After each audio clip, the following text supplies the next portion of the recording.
Central टी.एन.डी. आणि PD. टीमद्वारे 31 जानेवारी रोजी आयोजित केलेल्या ऑनलाईन प्रशिक्षणाच्या लाईव्ह रेकॉर्डेड सत्रामध्ये आपले स्वागत आहे. या रेकॉर्ड केलेल्या सत्रामधून तुम्हाला उद्यम नोंदणी योजनेशी संबंधित माहिती मिळेल. तुम्हाला ॲग्रीस्टार्टबद्दल माहिती मिळेल. कामात आणि जीवनात प्रेरित कसे राहायचे हे तुम्हाला समजेल. एखादी बातमी वगैरे वाचून यायची आहे. किती लोकांनी वाचल्या आहेत बातम्या? काही वाचलंय? कुठला न्यूजपेपर वाचला आहे? कुठली इंटरेस्टिंग बातमी तुम्हाला टीव्हीवर वगैरे दिसली आहे?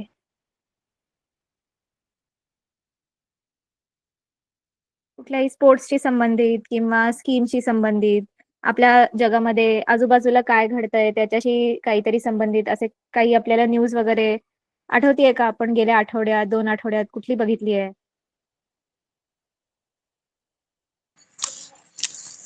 हॅलो. येस, बोला ना ताई. हॅलो. हो, चंद्रकलाताई बोला ना. 17 किंवा 18 तारखेच्या दरम्यान एक न्यूजपेपरला बातमी वाचण्यात आली होती मॅडम, बर. की ज्या एसटीचा प्रवास करताना ज्या काही आरक्षित सीट असतात दिव्यांगांसाठी, तर त्याच्यावरती कुणीही आपण ताबा घेऊ नये किंवा ते आरक्षितच राहाव्यात म्हणून जो दंड आकारला गेला, त्याबद्दल मला बातमी वाचून मला छान वाटलं, बरं वाटलं, की जे समाजामध्ये दिव्यांग व्यक्ती आहेत तर त्यांना एक सन्मानपूर्वक वागणूक त्या निर्णयातून मिळणार आहे आणि अशा व्यक्तींना आपल्या समाजामध्ये एक वेगळं स्थान असतं आणि ते स्थान त्या निर्णयामुळे अजून त्यांची जी एक त्याचं स्टँड तयार झालं, त्यांच्या प्रती एक सन्मान त्या निर्णयामुळे व्यक्त झाला दिव्यांग व्यक्तींच्या प्रती, म्हणून ती बातमी वाचून मला फार छान वाटले. खूप छान चंद्रकलाताई. एकदम आपल्याला सुद्धा आपण सुद्धा ज्या समाजात राहतो त्याच्यामध्ये निरनिराळ्या लोकांना ज्या ज्या गोष्टी मिळायला पाहिजेत, ज्याच्यावर त्यांचे हक्क आहेत, त्यासाठीच ते आरक्षण असतं दिलेलं. त्याच्यामुळे ही बातमी तुम्ही शेअर केली, खूप छान वाटलं. अजून कुणीतरी आय थिंक हँड रेज केला होता का अनम्यूट केलं होतं बहुतेक. किरणताई तुम्ही होता का?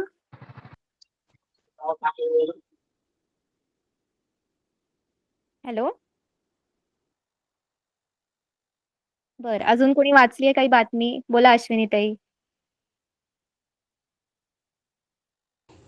हा बोला ना मॅडम. काय तुम्ही काही वाचलंय, टीव्हीवर बघितलंय जे तुम्हाला आता आठवतंय की खूप छान बातमी होती किंवा तुम्हाला त्याच्यामधनं खूप काहीतरी असं शिकायला मिळालं? नाही हो मॅडम, वेळ नाही झाला आपल्याला. वेळ म्हणजे माझे गाय गोठ्याचे प्रकरण चालू आहे ना, त्याच्यामुळे काही वेळच भेटला नाही. बर, ठीक आहे. मग तुमच्या आजूबाजूला काही अशी बातमी असेल जी पेपरमध्ये वगैरे आली असेल, त्याबद्दल सुद्धा तुम्ही सांगू शकता, ठीक आहे? किंवा तुम्ही दुसऱ्यांनी कुणाला सांगताना ऐकलं असेल तर ती सुद्धा बातमी सांगू शकता, ठीक आहे?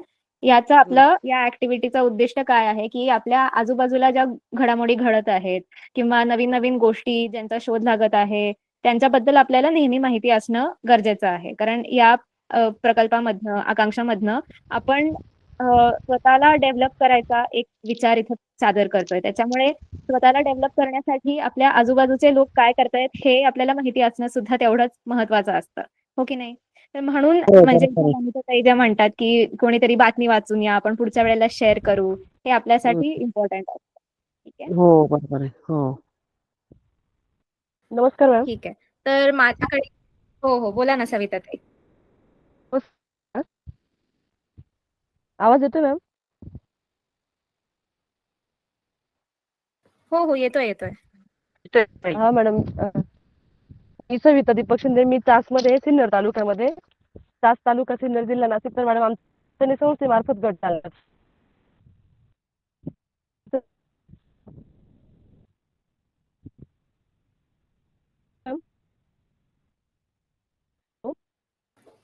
सविता ताई तुमचा आवाज कट होतोय का फक्त रेंजचा माझ्यासाठीच होतोय? प्रॉब्लेम. परत एकदा सांगाल का? हो बर, सांग. तुम्ही चॅट बॉक्स मध्ये लिहून टाकाल? हो चालेल मॅम, सांग. ओके, ठीक आहे. ग्रुपवरती अरे टाकलं वा, तर चालेल आपल्याकडे ना हो, ग्रुपवर सुद्धा टाका, चालेल. येस, आपल्याकडे भरपूर लोक मॅडम? आलेले आहेत, ऑलरेडी कॉल जॉईन केलेला आहे त्यांनी. आपण केलं तुम्ही? ओके.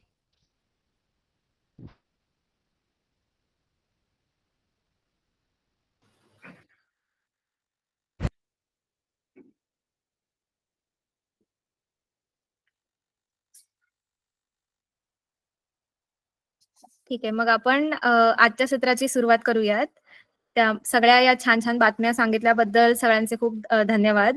अ, आज मी सुद्धा एक आपल्यासमोर बातमी घेऊन आलेली आहे आणि तसाच एक सुविचार पण आणलेला आहे, ज्याबरोबर आपण या आजच्या सत्राची सुरुवात करू शकतो. ठीक आहे. तर परत एकदा जे आलेले आहेत कॉलमध्ये त्यांचं मनःपूर्वक स्वागत करते मी. बरोबर आहे, आज दुपारची वेळ आहे, शुक्रवार आहे, त्याच्यामुळे कामामधनं तुम्ही वेळ काढून आज परत कॉलला जॉइन करताय, त्याच्याबद्दल तुमचे खूप खूप आभार. आणि आपण आज काय काय शिकणार आहोत ते बघूया. ठीक आहे. तर आपल्याला आज वनिताताई ज्या आहेत त्या आपल्याला मोटिवेशन काय आहे हे शिकवणार आहेत. म्हणजे आपण कसं प्रोत्साहित राहायचं, आपण कुठनं प्रोत्साहन घ्यायचं, कसं निर्माण करायचं, ज्याच्यामुळे आपण चांगली उद्योजिका बनू शकतो, हे आपण बघणार आहोत. त्यासाठी आपल्याला वनिताताई मदत करणार आहेत. तसंच आपल्याबरोबर ईश्वरीताई पण आहेत. तर ईश्वरीताई आपल्याला नवीन नवीन स्कीम्स नेहमी सांगत असतात, बरोबर. तर आज आपल्यासाठी त्या 2 वेगळ्या वेगळ्या स्कीम्सवर माहिती देणार आहेत. एक आहे उद्यम आणि दुसरं आहे ॲग्रीस्टॅक. तर या 2 गोष्टी तुम्हाला ऐकून माहितीच असतील, पण त्या काय आहेत नक्की त्याच्याबद्दल अजून खोलवर माहितीसाठी ईश्वरी मॅडम आपलं आज ट्रेनिंग घेतील. ओके. तर आपण सुरू करूया आजच्या सुविचारांनी. ठीक आहे. आपल्याला चेस हा खेळ माहिती असेल ना? बुद्धिबळ आपण ज्याला म्हणतो. तर त्याच्या एक महिला ग्रँडमास्टर आहेत सौम्या स्वामीनाथन. तर ह्यांचा एक सुविचार आपण आज बघणार आहोत. तुम्ही काही चांगल्या गोष्टी करायला जाता त्यावेळी ही गोष्ट चांगली आहे हे कुणीतरी सांगणे हे त्या व्यक्तीसाठी फारच प्रोत्साहनपर ठरते. माझ्या मते प्रोत्साहन हे सर्वात महत्वाचे असते. त्यामुळे आज आपलं जे सत्र होणार आहे प्रोत्साहन ह्याच्यावर, मोटिवेशन ह्याच्यावर, तर हे आपल्याला कसं फायदेशीर आहे, हे आपल्या कामाला कसं फायदेशीर आहे, हे बघण्यासाठी हा सुविचार आपल्याला खूप मदत करणार आहे. कारण जेव्हा कोणी आपल्याला 2 चांगल्या गोष्टी सांगतं, आपल्या कामाचं कौतुक करतं किंवा आपण ज्या पद्धतीने काम करतोय ते इतर लोकांना जाऊन सांगतं, तर आपल्याला सुद्धा छान वाटतं, आपण सुद्धा त्यातनं प्रोत्साहन घेतो. तर असंच हे इथे सौम्या स्वामीनाथन यांनी सुद्धा सांगितलेलं आहे, की आपण जी कुठली गोष्ट करतो त्याबद्दल जर 4 लोकांनी चांगलं आपल्याला म्हणलं, तर आपल्याला ते प्रोत्साहन त्यातनं मिळतं. तर याच प्रकारे आपण पण छान-छान गोष्टी करत राहायच्या आहेत. आपल्या आजूबाजूच्या लोकांना आणि तसंच आपल्याला सुद्धा यातनं कसा फायदा मिळेल, आपलं उत्पन्न कसं वाढेल यासाठी आपण मोटिव्हेटेड राहायचं आहे. ठीक आहे? हा आवडला सुविचार सगळ्यांना? हो हो. हो मॅडम, छान होता. हो मॅडम. बोला आशाताई. चुकून झालं मॅडम, चुकून. ओके, काही प्रॉब्लेम नाही. ओके, ठीक आहे. एक अजून एक बातमी आणली आहे मी. ठीक आहे. तर आरटीई याबद्दल तुम्हाला माहिती असेल की शिक्षण हक्क कायदा म्हणजे राईट टू एज्युकेशन हा एक कायदा आहे आपल्याकडे. तर त्यावर अनेक नियम आलेले आहेत, अनेक सुधारणा आलेल्या आहेत. तर त्याबद्दल आजच्या पेपरमध्ये आजचा जो नाशिकचा लोकसत्ता पेपर होता त्याच्यामध्ये ही बातमी आलेली आहे बरं का. तर आपल्याला या हक्काबद्दल माहिती असणं सुद्धा खूप गरजेचं आहे. कारण का या हक्काअंतर्गत काय आहे की प्रत्येक भारतीय नागरिक जो आहे तो शिक्षणाचा हक्क त्याला आहे. त्याच्यामुळे हा हक्क त्याच्याकडनं कोणीही हिरावून घेऊ शकत नाही असं या कायद्यामध्ये लिहिलेलं आहे. ठीक आहे. तर शिक्षण विभागाकडून समितीची स्थापना झालेली आहे की आरटीई म्हणजे शिक्षण हक्क कायदा या प्रवेशासाठी अजून काय सुधारित नियम बनवू शकता येतात किंवा त्या सगळ्या कायद्यांचं एकत्रीकरण करण्यासाठी ही जी एक समिती आहे त्याची स्थापना झालेली आहे. ठीक आहे. तर लोकसत्ता प्रतिनिधींनी ही बातमी इथे आणलेली आहे आपल्या समोर की शिक्षण हक्क कायदा जो आहे तो आणि आरटीई प्रवेश प्रक्रिया यात वेळोवेळी केलेल्या सुधारणा एकत्रित करून त्यात आवश्यकता सुधारणा करण्यात येणार आहेत. म्हणजे ज्या गरजा आहेत, ज्यांना आरटीईची मदत होते, त्यांच्यासाठी अजून कुठले नियम, अजून कुठले कायदे होऊ शकतात, या सगळ्यांना लक्षात घेऊन त्यांना एकत्रित करण्याची जबाबदारी या समितीची आहे. ठीक आहे. त्यासाठी शिक्षण विभागाने शिक्षण आयुक्तांच्या अध्यक्षतेखाली 7 सदस्यांची समिती नियुक्त केली आहे. ठीक आहे. तर या समितीचा अहवाल सादर करण्यासाठी 2 महिन्यांची मुदत त्यांना देण्यात आली आहे. शालेय शिक्षण विभागाने या बाबतीत शासन निर्णय प्रसिद्ध केला. आरटीई अंतर्गत राज्यातील खासगी शाळांमध्ये इयत्ता 1 किंवा शाळेच्या प्रवेशच्या ठीक आहे, 1 मिनिट. अच्छा. शाळेच्या प्रवेशाच्या सत्रावर पूर्व प्राथमिक शिक्षणासाठी प्रवेश प्रक्रिया राबवण्यात येते. ठीक आहे. तर या 2 लेवल्सवर आपण प्रवेश घेऊ शकतो आरटीई अंतर्गत. तर या प्रक्रियांमधनं आपल्याला ऍडमिशन जे आपण म्हणतो त्या प्रक्रियाने प्रवेश घेता येतो. ठीक आहे. तर अधिनियमात केंद्र सरकारने केले सुधारणेनुसार राज्य शासनालाही वेळोवेळी सुधारणा कराव्या लागल्या आहेत. ठीक आहे. मात्र आरटीई अंतर्गत 25% राखीव जे ऍडमिशन्स असतात किंवा ज्या एक प्रकारच्या जागा असतात, ठीक आहे, त्यावर प्रवेश प्रक्रिया राबविताना निर्माण होणाऱ्या अडचणींबाबत कालानुरूप सुधारणा करणे, प्रवेश प्रक्रिया पारदर्शी पद्धतीने राबविण्यासाठी सर्व नियमांना एकत्रित समावेश करून नवीन अधिसूचना प्रसिद्ध करणे आवश्यक आहे. ठीक आहे. तर यासाठी या समितीची इथे स्थापना झालेली आहे. ओके. तर आपल्या आजूबाजूला जे कोणी असतील की जे शाळेत जात नसतील किंवा ज्यांना शाळेची फी अफोर्ड होत नसेल, तर त्यांना या कायद्याबद्दल, या त्यांच्या हक्काबद्दल तुम्ही नक्की सांगा. ठीक आहे. की हा जो शिक्षण हक्क कायदा आहे, ज्याला RTE म्हणजे राईट टू एज्युकेशन असं म्हटलं जातं, तर त्या अंतर्गत त्यांना कुठल्याही खासगी शाळेत सुद्धा शिकायला संधी मिळू शकते. ठीक आहे ताई. तर ही होती आजची बातमी. मॅडम मुलांसाठी पण आहे ना हे? हो, मुलांसाठी मुलींसाठी दोघांसाठी आहे. मुलांसाठी पण आहे ना? तिकडे आहे का गुजरात? गुजरात साईडला आहे का मॅडम हे? हो हो, सगळीकडे आहे. हे भारतभरात आहे. भारतभरात आहे ना? ठीक आहे हो. ठीक आहे, ही चालेल. समितीची स्थापना फक्त आपल्या शासनाने म्हणजे महाराष्ट्र सरकारने इथे केलेली आहे. पण हो, हो. हा जो हक्क आहे, हा जो कायदा आहे, तो भारतभर लागू आहे. हो, ठीक आहे ठीक आहे, चालेल. गुजरात येतं काय? ठीक आहे. तर अशाच बातम्या आपल्याला वाचत राहायचं आहे, ज्याच्यामुळे आपण सुद्धा उत्सुक होऊ की आपण काय गोष्टींबद्दल लोकांना जास्त माहिती सांगू शकतो, कुठल्या गोष्टींमुळे आपल्या ज्ञानात अजून सुधारणा होऊ शकते. ठीक आहे ताई. तर अशा नवनवीन गोष्टी वाचत राहा. तुमच्या फोनवर वाचा, व्हॉट्सअपवर वाचा किंवा कुठलेही न्यूज चॅनल बघत असाल तर त्याच्यावरही कुठली तुम्हाला माहिती मिळत असेल तर ती जरूर आमच्या बरोबर शेअर करा. ठीक आहे. ओके. आपण आता पुढच्या सत्राकडे जाऊया. सगळ्यांना ही बातमी समजली, आवडली का? तुम्हाला नवीन कुठली तरी बातमी इथे शेअर करायची आहे?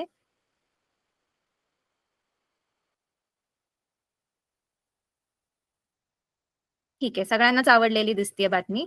मग आपण पुढच्या सत्राकडे जाऊयात. मला सगळ्यांनी एक थम्सअप देऊ शकाल तुम्ही? थम्सअप. ओके. चालेल. तर पुढचं सत्र कुठलं असेल? मी आत्ताच एक 5 मिनिटापूर्वी सांगितलं आपल्याला. आपण 2 ट्रेनिंग्स घेणार आहोत इथे. तुम्हाला काय वाटतंय? कुठलं असेल आपलं पुढचं सत्र? उत्तम.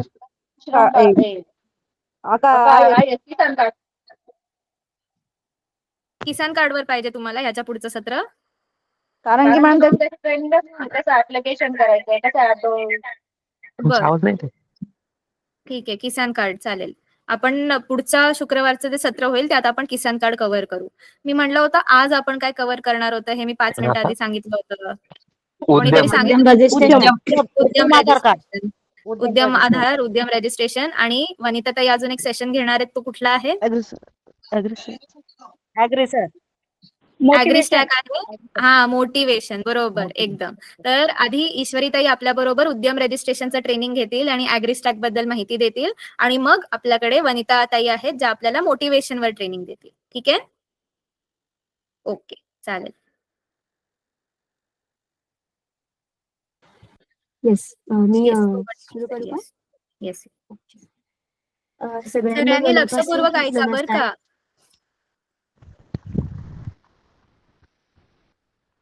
ताई तुमचा हात वर आहे, तुम्हाला काही सांगायचं का? नाही मॅडम, मी ते थंब द्यायचं ना तर ते माझ्याकडून हे झालं. चालतं, ठीक आहे. सगळ्यांना हात माझा झाला, बाकी काही मनापासून नाही. नमस्कार. माझं नाव ईश्वरी लाटे आणि आज आपण 2 स्कीम विषयी बोलणार आहोत. एक आहे ऍग्रीस्टॅक आणि दुसरी आहे उद्यम योजना. आता ह्याच्यामधला सिमिलर जर फायदा तुम्हाला फायदा नाही, जर एक सारखं तुम्हाला सांगायचं झालं की या 2 स्कीम मध्ये सिमिलर काय आहे, तर मला सुरू करण्याआधी मला कोणी सांगू शकेल का की आधार नंबरचा तुम्हाला फायदा काय झाला किंवा त्याचा फायदा काय असतो? कोणी मला सांगू शकेल? व्यवसायाचं रजिस्ट्रेशन नंबर म्हटलं जातं एक प्रकारे, आणि बँक कर्ज प्रकरणसाठी उद्यम आधार लागतं.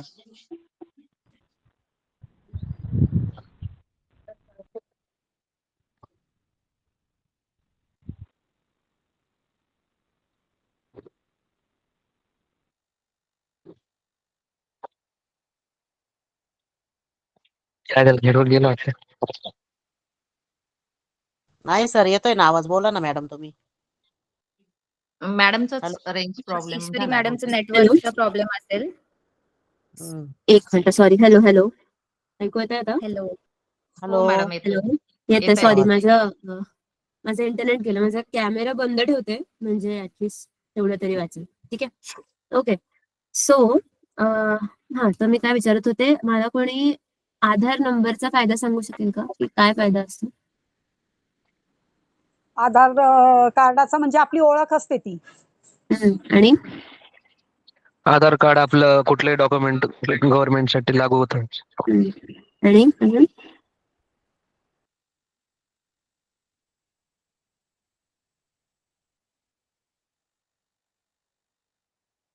ठीक आहे. सो आपण जेव्हा म्हणतो की आधार कार्ड ही माझी ओळख आहे, म्हणजे मी भारताचा नागरिक आहे, मी भारताची नागरिक आहे. त्यामुळे माझं जर कोणी विचारलं की माझी ओळख काय, तर आपल्याकडे इतकी सगळी लोक आहेत आणि आपल्याकडे नावं सुद्धा कशी सेम होऊ शकतात. आपली जी सरनेम आहेत, आपली जी आपल्या आईचं नाव आहे, वडिलांचं नाव आहे, आपल्या हसबंडचं नाव आहे, आपलं आडनाव आहे, या गोष्टी कशा फक्त आपल्यासारख्याच किंवा आपल्या पुरत्याच आहेत का, तर नाही. आपल्या नावासारखी अशी खूप नावं जी आहेत ती असू शकतात. मग तुमची एक युनिक किंवा एक वेगळी ओळख असेल, तर म्हणून आपल्या प्रत्येकाला एक वेगळा असा एक 12 अंकी नंबर आहे, ज्याला आपण म्हणतो आधार नंबर. तर त्याच अनुषंगाने, त्याच बेसवरती आज आपण असे 2 अजून वेगळ्या प्रकारचे आधार नंबर सारखे ज्या 2 स्कीम आहेत त्या आपण पाहणार आहोत. आपला आजचा मुख्य हेतू आहे त्याच्याकडे उद्यमकडे जायचा. पण आधी आपण, आज तुम्ही सगळे आता म्हणलात की ॲग्रीस्टॅक विषयी थोडी मी तुम्हाला माहिती सांगते आणि त्याचे फायदे काय आहेत आणि त्याची ऍप्लिकेशनची प्रोसेस काय आहे हे अतिशय थोडक्यात सांगणार आहे. याचं कारण सांगते आता, की आपण ज्याप्रमाणे उद्यम आणि बाकीच्या योजनांना आपण ऍप्लिकेशन करू शकतो, म्हणजे जर तुम्ही ऍप्लिकेशन करायला बाहेर जाल तर तुम्हाला माहिती असेल की ह्या ऍपवरनं किंवा ह्या वेबसाईटवरून ऍप्लिकेशन होऊ शकतं. पण आता कसं आहे, ऍटलिस्ट महाराष्ट्रामध्ये आता ॲग्रीस्टॅक म्हणजे काय, एक मी मगाशी म्हणल्याप्रमाणे अगदी एक युनिक तुमच्याच पुरता असणारा आणि तुम्ही म्हणजे शेतकऱ्यांपुरता असणारा एक युनिक 12 अंकी क्रमांक. म्हणजे थोडक्यात सांगायचं म्हणलं तर तो एक नंबर जर आपण आता याच्यानंतर एकदा तुम्ही केलं रजिस्ट्रेशन आणि जर तुम्हाला कुठल्या सरकारी योजनांना अप्लाय करायचं असेल ज्या कृषी संबंधित असतील, तर त्यामध्ये आता तुमचा हा 12 अंकी नंबर आहे, तो आता तिकडे प्रत्येक शेतकऱ्याला तिथे तो लिहिणं किंवा सांगणं हे आता कंपल्सरी होणार आहे. तर आपण याबद्दल थोडक्यात आज माहिती बघणार आहोत की ॲग्रीस्टॅक स्कीम काय असते. तर ॲग्रीस्टॅक स्कीम ही अशी आहे की त्याच्यावरती आपण जेव्हा रजिस्ट्रेशन करतो तेव्हा प्रत्येक शेतकऱ्याला एक शेतकरी ओळख क्रमांक मिळतो. आता याला एक 26 जानेवारी पासून प्रत्यक्ष नोंदणीला सुरुवात झालेली आहे आणि जेव्हा तुम्ही ॲग्रीस्टॅकचा नंबर किंवा तुमचा एक विशिष्ट शेतकरी ओळख क्रमांक जेव्हा तुम्हाला मिळेल, तेव्हा तो नंबर टाकल्यावरती आता त्या शेतकऱ्याची आपण असं म्हणू शकतो की त्यांची आता आपल्याला कुंडलीच कळणार आहे संपूर्ण. आतापर्यंत त्यांनी कुठलं लोन घेतलं होतं का, त्यांनी आतापर्यंत कोणतं कर्ज घेतलं होतं का, त्यांनी आतापर्यंत कुठल्या कुठल्या सरकारी योजनांचा लाभ घेतला आहे किंवा कोणत्या कोणत्या सरकारी योजनांना त्यांनी ऍप्लिकेशन केलं आहे किंवा त्यांना कोणत्या कोणत्या सरकारी योजनांचा लाभ मिळू शकतो हे कळेल. आणि आता शासनाच्या ज्या वेगवेगळ्या कृषी विषयक सरकारी योजनांचा जलद गतीने वापर आणि परिणामकारकरित्या लाभ शेतकऱ्यांना देणं सुलभ व्हावं, यासाठी ही जी स्कीम आहे ती आपण करणार आहोत.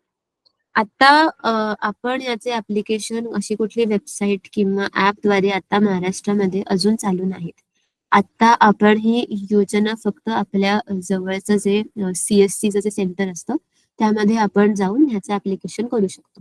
याकरता तुम्हाला काय करावं लागेल की ज्या शेतकऱ्याचा हा एक विशिष्ट ओळख नंबर त्याला काढून द्यायचा आहे.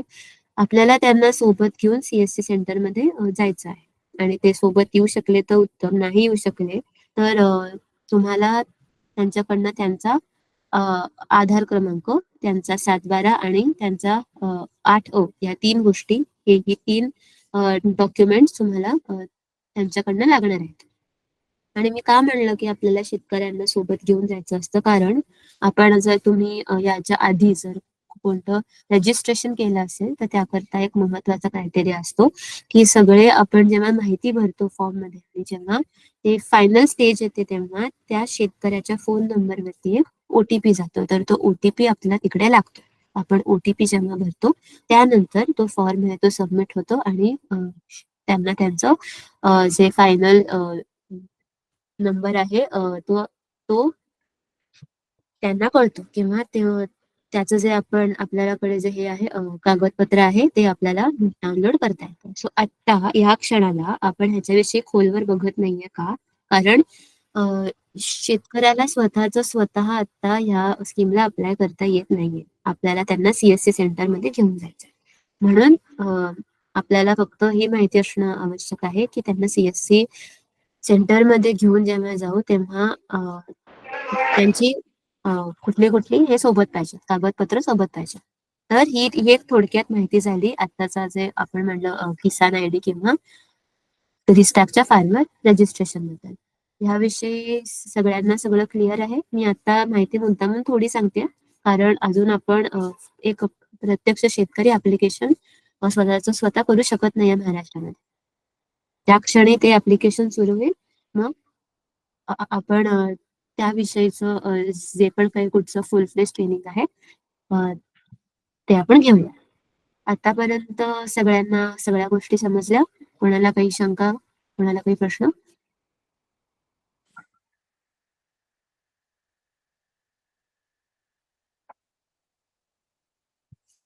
बोला अश्विनी.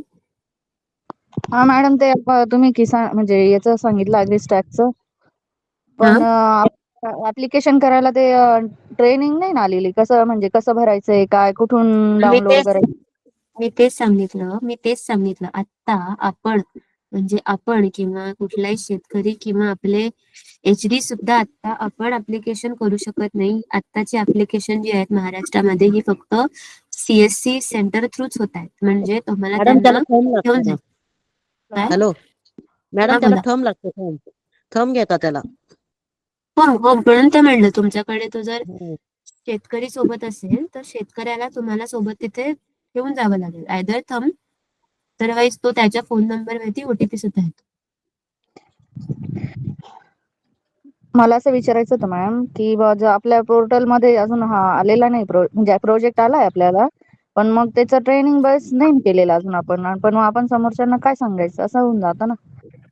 बरोबर आहे तुमचं, म्हणून सांगते तुम्हाला. मी आता थोडक्यात माहिती सांगितली, तुम्हाला माहिती वाटत असेल तर आपण पुढच्या सेशन मध्ये याची अजून खोलात माहिती बघू, पण आता याचे ऍप्लिकेशन आपण करू शकत नाही.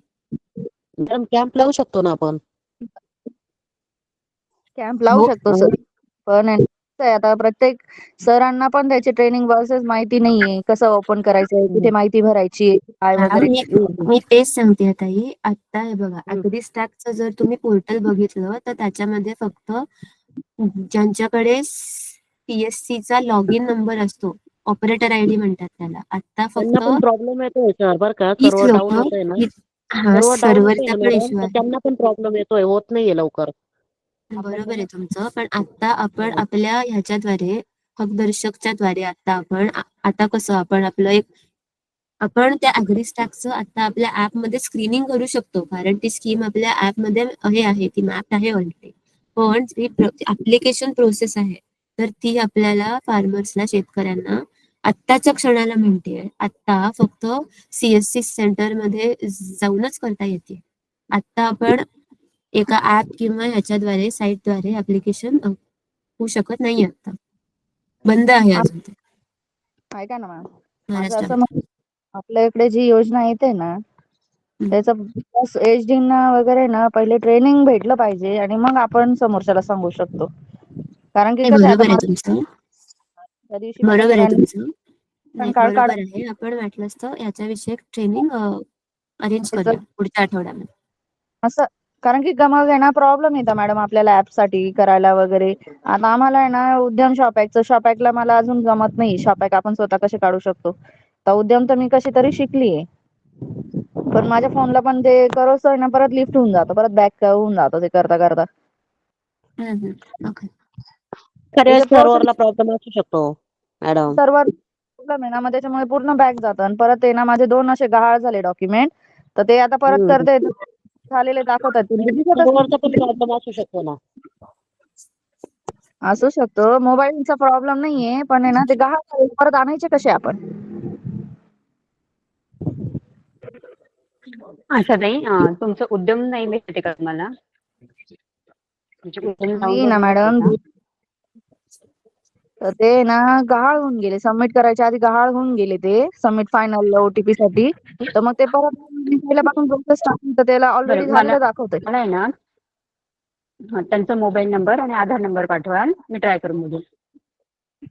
बरं चालेल मॅम. एक थोड्या आपण वेळाने ही ट्रेनिंग प्रत्येक वेळेस त्याच्यासाठीच घेतोय. हो हो चालेल. ही ट्रेनिंग आपण त्याच्यासाठीच ठेवतोय की प्रत्येक एका सेशन मधनं आपल्याला एका एका योजनांविषयी माहिती मिळेल हां ना आणि कारण की आपल्याला कसं त्यातनं शिकायला मिळेल. पण शिकण्यासाठी वगैरे असं होऊन जातं. आणि आता 26 जानेवारीला सर्वीकडे शिबिर लागलंय का किसान कार्ड काढून देतात याच्यातून केंद्रातून. असं. आपण पण नाही करू शकत ना मग ते. हो, किसान कार्ड मी आपण तेच अजून नाही करू शकत आहे. मी तेच म्हणतेय अश्विनीताई की आता फक्त CSC सेंटरचे जे ऑपरेटर आहेत त्यांच्याकडे एक ऑपरेटर ID असतो. तेच आता त्याने लॉग इन करून शेतकऱ्यांकडून त्याचे डिटेल्स घेऊन त्याचे ऍप्लिकेशन करू शकतात आता या क्षणाला महाराष्ट्रामध्ये. हो. मी तेच म्हणतेय आता आपण आपलं म्हणजे इथे म्हणजे तुम्ही किंवा मी आपण आपल्या बाजूने इंडिव्हिज्युअल ऍप्लिकेशन आता करू शकत नाहीये. म्हणजे मी म्हणजे आता आपण आता हे करूया की ज्याप्रमाणे मी याचं उद्यमचं मी कसं मी आता एका वेबसाईट वरती जाऊन त्याचं आपलं मी करू शकते आता. बरोबर. पण असं ह्या प्रकारे आता ह्याचं अग्रिस्टॅकचं ह्या क्षणाला महाराष्ट्रामध्ये चालू नाही. आता फक्त ऍप्लिकेशन CSC सेंटर थ्रूच होत आहेत. म्हणून मी म्हणलं की आपण वाटलं असतं याविषयीचं जेव्हा ज्या क्षणी ते फार्मरचं जे लॉग इन आहे ते ओपन होईल म्हणजे की आता सपोज मी शेतकरी आहे आणि आता मीच माझ्याच साईडने मीच त्याचा योजनेचा फॉर्म भरून मीच आपलं ऍप्लिकेशन करू शकतो किंवा करू शकते. जेव्हा ते चालू होईल ना तेव्हा मग त्या ऍप्लिकेशनचे साईट कुठली त्याचा फॉर्म कसा भरायचा हे आपण शिकणार आहोत. पण ते जे आहे ते अजूनपर्यंत चालू झालं नाही. Okay ma'am. आणि मला म्हणून इतकीच माहिती सांगते. बाकी काय? ऐका ना. मला विचारायचं आहे की आपण जे आपल्याला ऍप दिलेला आहे हक्कदर्शक ऍप त्याच्यात आपली माहिती म्हणजे कामाची माहिती भरायला लावलेली. तर ते आहे ना त्याच्यात मला खूप प्रॉब्लेम येत आहे तो मॅम. अश्विनीताई पण ना जे आपले याचे ऍप विषयीचे तुमच्या जर काही शंका किंवा जर तुम्हाला काही प्रॉब्लेम येत असतील तर तुम्ही ते श्रेया ताईंना त्यानंतर किंवा त्या म्हणल्याप्रमाणे तुमचा जो ग्रुप आहे ना आपला तर त्यावरती तुम्ही टाका की तुम्हाला ऍपमध्ये हो ठीक आहे. जे काही प्रॉब्लेम येत असतील तर आपण हो हो. जे स्कीम ट्रेनिंग वरती हे करूया लक्ष देऊया आता. ठीक आहे. हो ओके ठीक सर. पण चालेल. हो. कॉलच्या शेवटी ह्या सगळ्यावर चर्चा करूयात. आता ईश्वरीताई ज्या आपल्याला स्कीम ट्रेनिंग देत आहेत, ज्या योजनांबद्दल माहिती देत आहेत, त्याच्यावर जरा आपण लक्ष केंद्रित करूयात. ठीक आहे. जे कुठले आपले प्रॉब्लेम्स असतील ते आपण लास्टला 10-15 मिनिटं आपण डिस्कस करूयात. ओके ताई? हो मॅडम. ठीक आहे. ओके. ओके. थँक्यू. आता तोपर्यंत काय करा माहिती आहे का, एक मिनिट ईश्वरी, म्हणजे आता तुम्ही विसरलात तर तुम्ही एक तुमच्या डायरीमध्ये प्रश्न लिहून घ्या की जे तुम्हाला वाटत आहे की मॅडमशी किंवा ताईंशी शेअर करायचे. तर आपण ते मग शेवटचे 15 मिनिटं आपण ते डिस्कस करू. तोपर्यंत तुम्ही तुमच्या डायरीमध्ये नोट डाऊन करून ठेवा. ठीक आहे. ठीक आहे. चालेल सगळ्यांना. Okay ma'am. ओके. आता अश्विनी ताई म्हणल्या की त्यांनी उद्यमचं त्यांनी केलेलं आहे ऍप्लिकेशन. अश्विनी ताई तुम्ही आम्हाला थोडक्यात सांगू शकता का की कसं केलं तुम्ही उद्यमचं ऍप्लिकेशन?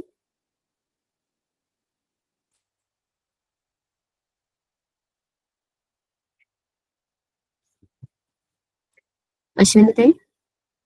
गुगलवर रजिस्ट्रेशन करून केलंय मॅम मी. अच्छा, मग तुम्ही कोणत्या ह्याच्यावर गेला होता? वेबसाईटवर गेला होता कुठल्या? हो, गव्हर्नमेंट रजिस्टर्ड वेबसाईट आहे ना, बरोबर. त्याच्यावरूनच केलं मी. तर त्याच्यात 2 माझे डॉक्युमेंट्स आहे ना गहाळ झाले. म्हणजे ते आताच परत करतायत ना मी ते, तर ते दाखवतात की ऑलरेडी झालेलं आहे यांचं. पण मग मी ना फायनल सबमिट आणि OTP बाकी होता त्याच्यासाठी. दिसत नाही ना, मग ते कसं जर करायचं राहिलं आपल्याला तर मला समोरच्याला जर द्यायचंय ते, तर मग ते कसं काय काढून आणि कसं काय द्यायचं असं. ठीक आहे, आपण काम करू. पण पहिले उद्यमचं रजिस्ट्रेशन म्हणजे काय, कसं करायचं ते आपण आता समजून घेऊया पाहिजे. ठीक आहे, हो, मग हो. शंका विचारूया असतील. हा, रुपाली ताई बोला. मॅडम मी पण आहे ना आपल्या मागे आमचं जे ट्रेनिंग झालं ना तेव्हा उद्यम काढायच्या वगैरे त्याच्या ज्या व्हिडिओज त्यांनी ऍपमध्ये सांगितल्या होत्या की त्याच्यात व्हिडिओज येणार आहेत आणि त्यात तुम्ही शिकणार आहात, तर त्याच्यात ते बघून आणि मी पण उद्यम स्वतः आता काढायला शिकली आणि काढले पण मी त्याच्यातनं ते उद्यम. वा वा, खूपच मस्त, खूप मस्त रुपाली ताई. Thank you ma'am. ठीक आहे, तर आपण सुरुवात करायची का आपण? हो मॅडम. 1 मिनिट फक्त, मी 1च मिनिट.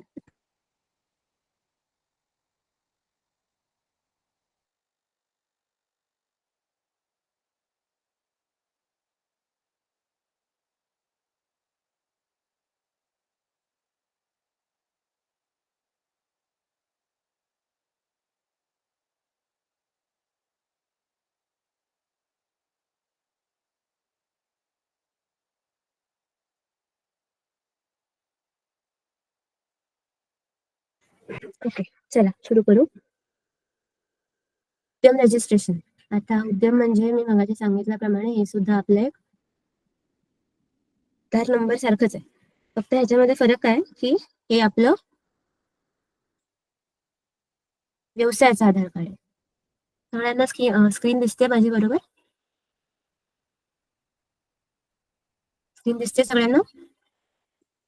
हो मॅडम दिसते. दिसते ना? ओके. आता आता हे जे आपलं सत्र आहे यामध्ये आपण काय शिकणार आहे की या नोंदणीचे फायदे काय आहेत हे आपण शिकणार आहे. ह्याच्याकरता ऍप्लिकेशन कसं करायचं हे शिकणार आहे आणि त्याकरता आपल्याला जी पण कोणती हे लागणार आहेत कागदपत्र लागणार आहेत ती आपण शिकणार आहे. आपण सगळी जी ऍप्लिकेशनची प्रोसेस आहे ती आपण स्टेप बाय स्टेप शिकणार आहे. सो आपण सुरू करूया. आता एक सांगायचं म्हणलं की उद्यम म्हणजे काय. आता आपल्या सगळ्यांना लघु आणि सूक्ष्म उद्योग म्हणजे काय हे आपल्या सगळ्यांना माहिती आहे का? आणि जर उत्तर हो हो मॅडम असेल माहिती आहे. तर मग हे काय मला कोणी सांगू शकेल उदाहरणं काय आहेत त्याची? सूक्ष्म उद्योग म्हणजे काय, लघु उद्योग म्हणजे काय आणि मध्यम उद्योग म्हणजे काय? उदाहरणं कोणी सांगू शकेल मला त्याची? Hello madam. हा बोला. हो, सूक्ष्म उद्योग म्हणजे जे घरगुती केले जाणारे पापड, लोणचे वगैरे त्या प्रकारे. आणि लघु उद्योग म्हणजे जसे थोडे छोटेफार पानटपरे वगैरे असं जे. आणि मध्यम व्यवसाय म्हटलं तर किराणा दुकानाप्रमाणे असं म्हणजे माझा अंदाज मी सांगितला, पण सूक्ष्म उद्योग मला माहिती आहे असं. ओके, तुम्ही सूक्ष्म उद्योग म्हणजे काय म्हणलं? सूक्ष्म उद्योग म्हणजे जसं घरगुती उद्योग जे कुरडई, पापड, लोणची वगैरे जे बनवले जाते ते. बरोबर बरोबर, ते म्हणजे आपले लिज्जत पापड वगैरे आहेत म्हणजे ज्या हे खरं असं ना. हो हो हो, कारण आता आम्ही उद्योगाचे फॉर्म भरलेले ना ते 40-40 हजाराचे, तर महिलांच्या मंजूर झालेले आहे आमच्या गावात जवळजवळ 4 प्रकरणं. अच्छा, ओके. हो. बरोबर. मग आता ही जी नोंदणी आहे त्याला म्हणतात उद्यम आणि हे आहे आपलं व्यवसायाचे आधार कार्ड. म्हणजे तुम्ही जेव्हा तुमच्या व्यवसायाची ह्या पोर्टलवर जेव्हा तुम्ही नोंदणी करता तेव्हा तुम्हाला एक विशिष्ट 12 अंकाचा क्रमांक मिळतो. तो आहे तुमचा याचा उद्यमचा रजिस्ट्रेशन नंबर. तो वापरून तुम्ही जेव्हा तुम्ही सरकारकडे तुम्ही मग हे रजिस्टर करता की माझ्याकडे और मी या सूक्ष्म अ, लघु किंवा मध्यम उद्योगाचा मालक आहे किंवा मी याची मालकीण आहे आणि मी हा सूक्ष्म किंवा लघु किंवा मध्यम उद्योग ह्या ठिकाणी माझा आहे हे तुम्ही आपल्या सरकारला सांगायला हे एक तुमच्याकडे प्रूफ आहे. तर त्याकरता जी नोंदणी करावी लागते याला म्हणतात उद्यम नोंदणी. याला पहिले आपण उद्योग आधार म्हणायचो, पण 2021 पासून याचं नाव चेंज करून याचं नाव झालं आहे उद्यम नोंदणी. याचे फायदे काय आहेत की तुम्हाला जेव्हा तुम्ही तुमचा उद्यम नोंदणी तुम्ही जेव्हा करता तेव्हा याचे अतिशय महत्वाचे आणि मल्टिपल फायदे आहेत. याच्यामधला एक महत्वाचा फायदा सांगितला तर आता सपोज माझा एक सूक्ष्म उद्योग आहे आणि मी कोणातरी मोठ्या याच्याकरता उद्योगासाठी मी हे केलं काम करते आणि माझं हे करून झालं. माझं त्यांच्याकडनं माझं हे करून झालं. माझं काम करून संपल्यावरती जर माझ्याकडे उद्यम नोंदणी असेल, जर माझा व्यवसाय हा उद्यम नोंदणीकृत असेल तर याचा एक मोठा फायदा की मी त्यांच्यासाठी काम केलंय, त्यांना मला 45 दिवसांच्या आतमध्ये मला माझे सगळे पैसे आहेत ते त्यांना मला कायद्याने द्यावे लागतात. हा एक अतिशय मोठा फायदा आहे. कारण असं खूपदा झालेलं आहे की आपण कोणाकरता तरी काम करतो पण आपल्याला जो आपल्या कामाचा जो काही पैसा आहे किंवा फी आहे किंवा मोबदला आहे तो वेळेमध्ये मिळत नाही. तर हे व्यवसायांच्या बाबतीमध्ये होऊ नये म्हणून जे व्यवसाय नोंदणीकृत असतात त्यांचा फायदा आहे की ते ज्यांच्यासाठी सेवा देतात त्यांना 45 डेजच्या आतमध्ये 45 दिवसांच्या आतमध्ये त्यांना पैसा मिळणं हे आहे कायद्याने बंधनकारक आहे. जर तुम्हाला तुमच्या व्यवसायाचं बँक अकाउंट काढायचं असेल तर त्यासाठी सुद्धा तुम्हाला हा रजिस्ट्रेशनचा नंबर जो आहे तो लागतो. जर तुम्हाला सरकारच्या कुठल्या प्रोजेक्टमध्ये जर तुम्हाला काम करायचं असेल किंवा जर तुमची अशी इच्छा असेल की मला सरकार त्या साईडने मला कामं मिळावी, त्याला आपण ह्याच्यामध्ये टेंडर म्हणतो. तर जर अशी इच्छा असेल की मला सरकारच्या वतीने सरकारकडून मला कामं यायला पाहिजे तर त्याकरता सुद्धा तुम्ही तुमची ज्या क्षणी ही नोंदणी होते तेव्हा तुमचं तुमच्या याचं जे नाव आहे व्यवसायाचं ते सरकारच्या एका डेटाबेसमध्ये जातं ज्यामधून ते तुमच्या कंपनीला हे देऊ शकतात काम किंवा टेंडर जे आहे ते देऊ शकतात. अजून एक फायदा आहे की जर तुम्हाला तुमचा व्यवसाय वाढवायला जर तुम्हाला कुठलं कर्ज काढायचं असेल, फॉर एक्झाम्पल एक उदाहरण घ्यायचं म्हणलं तर PM मुद्रा कर्ज असेल समजा, तुम्हाला तुमचा जो व्यवसाय आहे तो वाढवायचा असेल किंवा जर असं झालं की तुमचा व्यवसाय खूपच छान चालतोय आणि तुम्हाला तुमचे जे हे आहेत इनव्हॉइसेस आहेत किंवा तुमच्या कामाची जी कुठली बिलं आहेत तर ती बिलं चुकवायला जर तुम्हाला थोड्याशा जर मदतीची अपेक्षा असेल किंवा त्याची गरज असेल तर ज्या व्यवसायाची नोंदणी होते याच्या अंतर्गत त्यांना ह्या प्रकारची आर्थिक मदत सुद्धा मिळू शकते. आणि ह्याच्या उद्यमच्या नोंदणीच्या अंतर्गत ते पण ही कुठली अशी सरकारी एक्झिबिशन असतील किंवा असं पण असतं की खूपदा सरकार तुमचा जो व्यवसाय आहे तो त्याची प्रसिद्धी करू शकतं. तर ह्या सगळ्या ज्या सोयीसुविधा आहेत, लोन मिळणं, तुम्हाला तुमच्या कामाचे पैसे जे आहेत ते वेळेत मिळणं आणि तुम्ही एक सरकारी नोंदणीकृत सरकारने मान्य केलेला तुमचा हे आहे व्यवसाय जो आहे तो होऊ शकतो. तर हे सगळे उद्यमला आपण नोंदणी केल्याचे फायदे आहेत. सगळ्यांना फायदे समजले? ह्याच्यामध्ये कोणाला काही ऍड करायचंय? अश्विनीताई, रुपालीताई, अजून कोणी? समजले मॅडम, नाही काही. ओके, सो हे सगळे फायदे आहेत. आता आपण उद्यमची पात्रता बघूया की कुठले व्यवसाय हे ह्या नोंदणी करता पात्र आहेत. दोनच कंडिशन आहेत. एक आहे की तुमची जी फॅक्टरी आहे, समजा तुम्ही कुठल्या गोष्टी तुम्ही स्वतः बनवताय. आपण आता एक उदाहरण घेऊया. सपोज मी माझ्या फॅक्टरीमध्ये मी स्कूटर बनवते.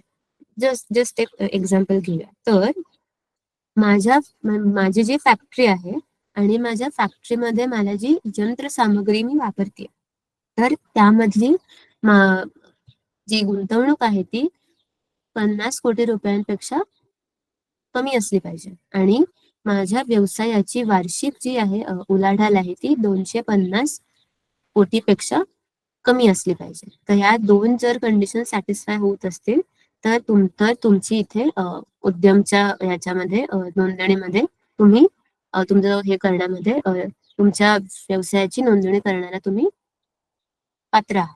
या दोन कंडिशन आहेत. आणि जे मी मगाशी तुम्हाला फायदे सांगितले हे सुद्धा ह्याच्यामध्ये सुद्धा आहे की तुम्हाला तुमचे म्हणजे जोही कुठला व्यवसाय आहे त्याला त्यांच्या विजेच्या बिलात सुद्धा सूट मिळू शकते जर त्यांचं पेटंट असेल. कोणाला पेटंट म्हणजे काय माहितीये? पेटंट काय असतं, कसं करतात, या सगळ्या गोष्टी माहितीये? नाही मॅडम. ओके, पेटंट म्हणजे काय की आता पण हे करूया, उदाहरण घेऊया.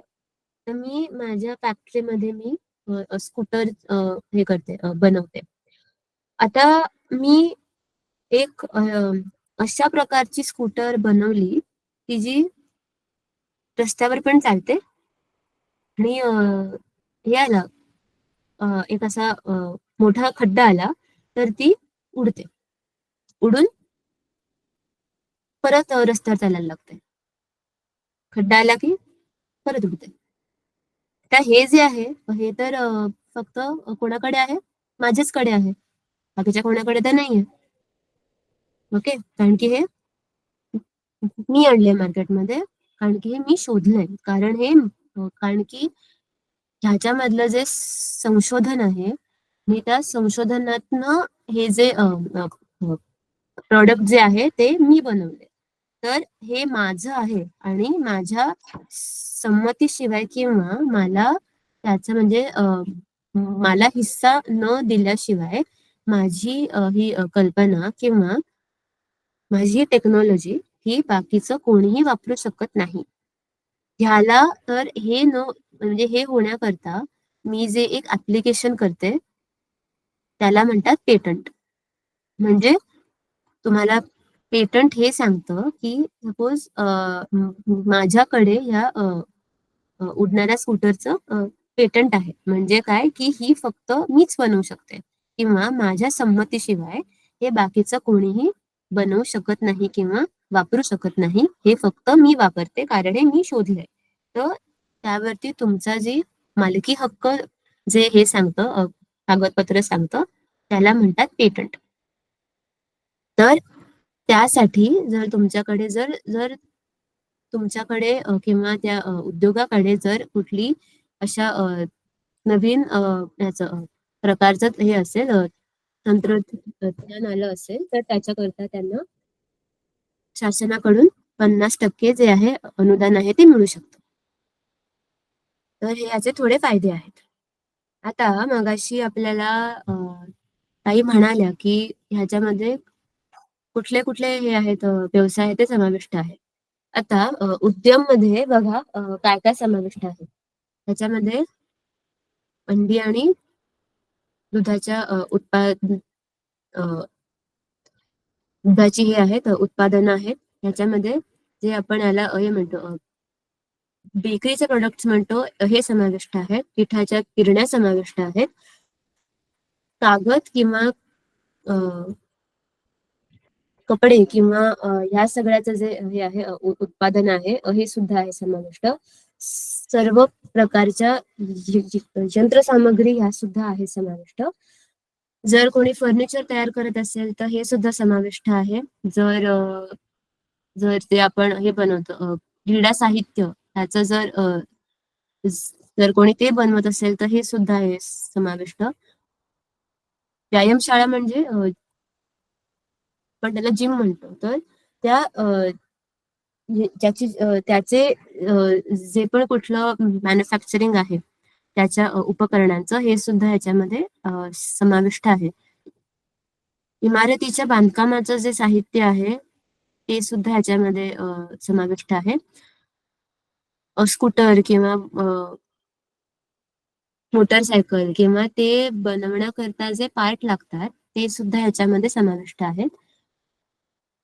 एखादीचा जर ह्याचा ब्युटी पार्लरचा किंवा स्पाचा किंवा टेलरिंगचा किंवा ड्राय क्लिनिंगचा किंवा कोणी जर हे चालवत असेल गेस्ट हाऊस चालवत असेल ह्याचा व्यवसाय, पेपरचा व्यवसाय असेल किंवा प्रिंटर असतील ते किंवा त्यांचा छपाईचा व्यवसाय आहे किंवा कोणाचा हा इंटरनेटचा कोणाचा कॅफे आहे, कोणाची ह्याची ट्रॅव्हल एजन्सी म्हणतो, आपण त्याला मराठीमध्ये म्हणतोय पर्यटनाची सेवा जी हे देतात हे असतील. आणि तुमच्या याची इलेक्ट्रिक उपकरणांची जी दुरुस्ती होते. म्हणजे हे मी जे सगळं वाचून दाखवलं याचा अर्थ काय की ह्या ज्या सगळ्या सोयी सुविधा जे कुठले व्यवसाय हे पुरवत असतील ते सगळे व्यवसाय ह्या उद्यमच्या नोंदणीकरता हे पात्र आहेत. हे सगळे व्यवसाय हे उद्यमसाठी नोंदणी करू शकतात. आता असेही काही व्यवसाय आहेत की जे नोंदणी करू शकत नाहीत. आपल्या मंत्रालयाने जी यांची MSME म्हणजे सूक्ष्म लघु आणि मध्यम उद्योग म्हणजे काय याची जे व्याख्या बनवली आहे त्याच्यामधून काही काही जे व्यवसाय आहेत ते त्यांनी वगळले आहेत. मग ते कुठले व्यवसाय आहेत ते म्हणजे वनीकरण असेल किंवा वृक्षतोड असेल किंवा मासेमारी असेल किंवा पशुपालन असेल. म्हणजे काय की जी शेती विषयक जी कामं जी आपण बघतोय तर शेती हा जो व्यवसाय आहे तर त्याला आपण ह्याच्यामध्ये MSME मध्ये किंवा सूक्ष्म लघु आणि मध्यम उद्योगामध्ये आपण शेतीला आपलं सरकार हे पकडत नाही. त्यामुळे शेती विषयक जोही कुठला व्यवसाय असेल त्याला ही जी नोंदणी आहे ती पात्र नाही. हे सोडून हे वरचे जे बघितले आपण सगळे वाचले या सगळ्यांकरता उद्यम नोंदणी ही पात्र आहे. महत्वाच्या गोष्टी आहेत काही. एकदा तुम्ही सर्टिफिकेट काढलं उद्यमचं, एकदा तुमच्याकडे नोंदणी क्रमांक आला की तुम्हाला त्याला परत एकदा त्याचं हे करण्याची नूतनीकरण करण्याची तुम्हाला हे भाषण नाही. अजून एक आहे की आता हा जो आहे UAM नंबर म्हणजे काय, मी मगाशी सांगितलं प्रमाणे 2020च्या पहिले याला हे म्हणायचंय उद्योग आधार म्हणायचंय. तर 2020च्या पहिले ज्याही कुठल्या यांनी व्यवसायांनी या UAM नंबर करता हे केली होती नोंदणी केली होती तर त्या सुद्धा लोकांना उद्यमच्या अंतर्गत परत एकदा हे आहे ते करावे लागेल, नोंदणी आहे ती करावी लागेल.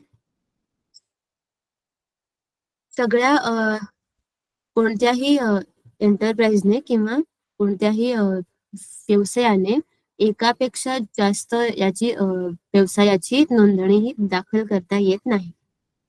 पण जर कोणाचं हे पण असेल उत्पादन पण असेल आणि सेवा पण असेल, म्हणजे सपोज माझ्या फॅक्टरीमध्ये स्कूटर पण मीच बनवते, मी हे डिलिव्हरीची सर्व्हिस पण मीच देते, तर मी हे पण करते, मी उत्पादन पण करते आणि मी हे पण पुरवते, सेवा पण पुरवते. तर अशा जर असे कुठले व्यवसाय असतील तर मी त्या दोघांची नोंदणी एकत्र करू शकते. पर्यायी की माझा हा एकच व्यवसाय आहे. म्हणजे एकामध्ये जर मी हे पण करते, उत्पादन पण करते आणि मी सेवा पण देते, तर असा जर व्यवसाय असेल तर मी त्याची नोंदणी करू शकते. आता ही जी नोंदणी आहे त्यावरती कोण कोण लोक हे स्वाक्षरी करू शकतात, म्हणजे कोण लोक याला ऑथोराइज करू शकतात, यामध्ये सुद्धा एक वेगवेगळे हे आहेत. ते आपण पुढे जाऊन बघूया की ते नियम आणि या कंडिशन काय काय आहेत. कोणाला काही बोलायचं होतं का?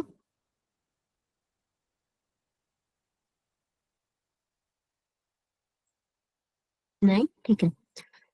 त्याला 3 गोष्टी लागतात. तुमचं आधार कार्ड लागतं, त्याचा आधार नंबर लागतो, तुमचं जे पॅन कार्ड आहे त्या पॅन कार्डचा नंबर लागतो आणि तुमचं बँकचं जे हे आहे पासबुक आहे ते बँकेचं पासबुक लागतं.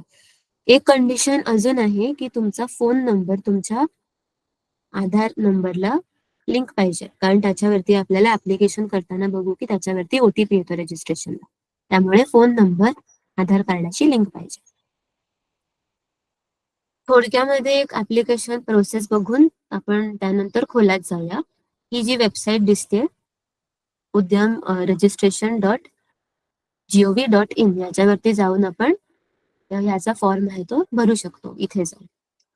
त्यामध्ये जर तुमची याच्यावरती पहिले नोंदणी नाहीये, MSME म्हणून तुमची नोंदणी नाहीये, ते तुम्ही इथे हे बटन असतं त्यावरती आपण क्लिक केलं आणि तुमचा आधार क्रमांक टाकून त्याच्यावर ओटीपी येतो. तो जेव्हा आपण तिकडे टाकतो ओटीपी, त्यानंतर आपला उद्यमचा फॉर्म आहे तो ओपन होतो. त्यामध्ये तुमच्या व्यवसायाचं नाव, त्याचा पॅन क्रमांक, ह्याचा व्यवसायाचा पत्ता, व्यवसायाचा ईमेल आयडी आणि इतर आवश्यक माहिती जे फॉर्म मध्ये विचारतात ती माहिती भरायची. जी कुठली कागदपत्र असतील ती सुद्धा आपण तिथे अपलोड करू शकतो. जसं की तुमच्या ह्याचं व्यवसायाचं पॅन कार्ड असतं ते काढता येतं, सो त्याचा नंबर टाकावा लागतो. तुमचं जे बँकेचं खातं आहे तुम्हाला त्याचे पण हे टाकता येतात, तपशील जे आहे ते टाकता येतात. नोंदणी प्रक्रिया पूर्ण झाल्यावरती आपण सबमिट ह्याच्यावरती क्लिक करू शकतो आणि मग खाली गेलं की आपल्याला आपल्याला नोंदणीचं एक हे मिळतं, प्रमाणपत्र मिळतं. ते आपल्याला या वेबसाईट वरूनच आपल्याला डाउनलोड करता येतं आणि ते आपण लगेचच्या लगेच प्रिंट करू शकतो. आता आपण step by step application process बघूया. इथे म्हणल्याप्रमाणे आधार कार्ड हे मोबाईलशी लिंक असणं अतिशय आवश्यक आहे, कारण आपल्याला ओटीपी येतो. यामध्ये इथपर्यंत कोणाला काही शंका आहे, कोणाला काही विचारायचं?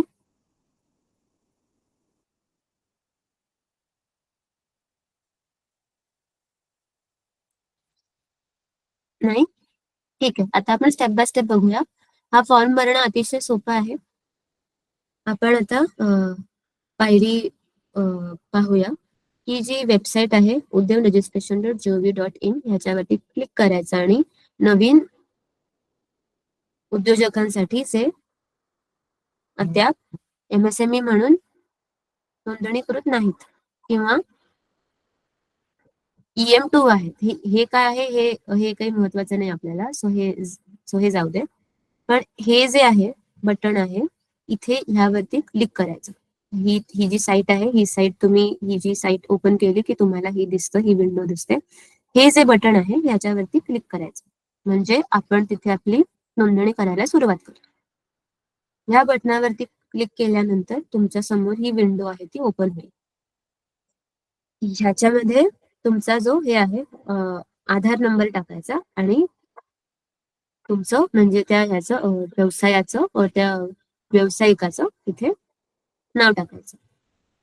हा जो बॉक्स आहे या बॉक्सवरती टिक करायचं. या नंबरवरती म्हणजे हा तुमचा जो तुम्ही नंबर टाकला आधार नंबर, तर ह्याला जो फोन नंबर लिंक आहे त्या नंबरवरती हा ओटीपी येतो. हा ओटीपी तुमच्या फोनवरती येतो SMS थ्रू ओटीपी येतो. तो इथे टाकायचा आणि इथे व्हॅलिडेट म्हणजे तो सत्यापित करा, म्हणजे तोच ओटीपी खरा आहे का आणि हा नंबर तुमचाच आहे का ह्या गोष्टी तुम्हाला कळतात. ओके. आता इथे जेव्हा आपण क्लिक करतो तेव्हा आपण ह्या विंडोवरती येतो. आता इथे आपण काय बघितलं, तर ह्याचा काय आहे, आपण इकडे तुमचा जो म्हणजे त्या ह्याचा व्यावसायिकाचा जो हा आधार नंबर आहे तो आपण इथे व्हेरीफाय केला, कारण आपल्याकडे त्या नंबरवरती OTP आहे. तर खाली आपण काय करतोय, खाली आपण त्याचा जो पॅन नंबर आहे तो आपण टाकतोय. आता इथे मी मगाशी वर म्हणल्याप्रमाणे आता आपल्या भारतामध्ये किंवा आपण बाहेर कुठे बघितलं तरी व्यवसायाचे हे वेगवेगळे प्रकार असतात. हे म्हणजे काय, एकल स्वामित्व म्हणजे अख्खाच्या अख्खा हे आहे तो व्यवसाय आहे तो फक्त माझा आहे, बरोबर. आता मला कोणी सांगू शकेल का की हे हिंदू विभाजित परिवार म्हणजे काय आहे किंवा काय असू शकेल व्यवसायामध्ये? मला कोणी सांगू शकेल? चुकलं तरी चालेल, काही हरकत नाही. कोणी ऐकलंय का हिंदू विभाजित हिंदू अविभाजित परिवार म्हणजे काय, किंवा कुणाला गेस करायचं असेल तरी सांगू शकता. रुपाली ताई, तुम्हाला काही बोलायचंय? नाही मॅडम. ओके, बरं ईश्वरी मॅडम तुम्हीच सांगा मला. सांगते. ओके, आता आपल्याला माहिती असेल की कधी कधी व्यवसाय हे आपल्या फॅमिलीमध्ये चालतात, बरोबर. म्हणजे हे पण असतात, त्याच्यामध्ये तुमचा काका पण असतो, आत्या पण असते, ते पण असतात, म्हणजे काका असतात, काकाची मुलं असतात, आत्या असते, तिची मुलं असतात, तुम्ही असता, तुमची मुलं असतात. तर असा जो एक मोठा हे आहे, म्हणजे एकाच ह्याच्यावरती व्यवसायावरती जेव्हा पूर्ण परिवाराचा हे असतो, हिस्सा असतो किंवा मालकी असते, जर अशा प्रकारची कुठली परिस्थिती असेल तर ह्याला आपण म्हणतो हिंदू अविभाजित परिवार. म्हणजे फॅमिली मेंबर्स जे आहेत ते सगळ्या फॅमिली मेंबर्सची ह्याच्यावरती व्यवसायावरती मालकी आहे. सपोज यांनी श्रेया ताईंनी मिळून एखादा व्यवसाय सुरू केला, तर त्या माझ्या पार्टनर झाल्या, बरोबर. जर म्हणजे असं असेल की सपोज कुठल्या 2 मैत्रिणींनी मिळून कुठला व्यवसाय सुरू केलाय, तर तो होतो पार्टनरशिप मध्ये. कोणाला सहकारी म्हणजे काय माहितीये? सहकारी बँका असतात बघा, सहकारी म्हणजे काय कोणाला माहितीये? नाही.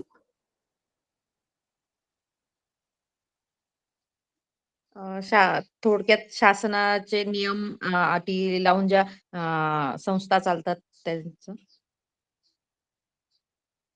म्हणजे कोऑपरेटिव्ह म्हणजे काय की एका ग्रुपमध्ये त्याचे जे सगळे जे काही मेंबर आहेत ते सगळे मिळून ती कंपनी चालवतात, त्याला म्हणतात कोऑपरेटिव्ह. अशा प्रकारे इथे तुम्ही बघितलं तर इथे बऱ्यापैकी यांचे व्यवसायांचे प्रकार आहेत. तर ज्या ह्याच्यामध्ये प्रकारामध्ये तुमचा व्यवसाय मोडत असेल तो आपल्याला इथे सिलेक्ट करायचा आणि त्याचा जो हे आहे पॅन नंबर आहे तो इथे एंटर करायचा. सो आतापर्यंत आपण काय बघितलं, आधार नंबर टाकला, नाव टाकलं, मग OTP आला, तो आपण क्लिक केला इथे टाकून. त्यानंतर आपला याचा जो प्रकार आहे तो आला इथे. ह्याच्यापैकी एक जो ऑप्शन सगळ्यात जास्त लागू होतो तो ऑप्शन सिलेक्ट केला आणि त्याचा जो पॅन नंबर आहे तो इथे आपण टाकायचा आहे.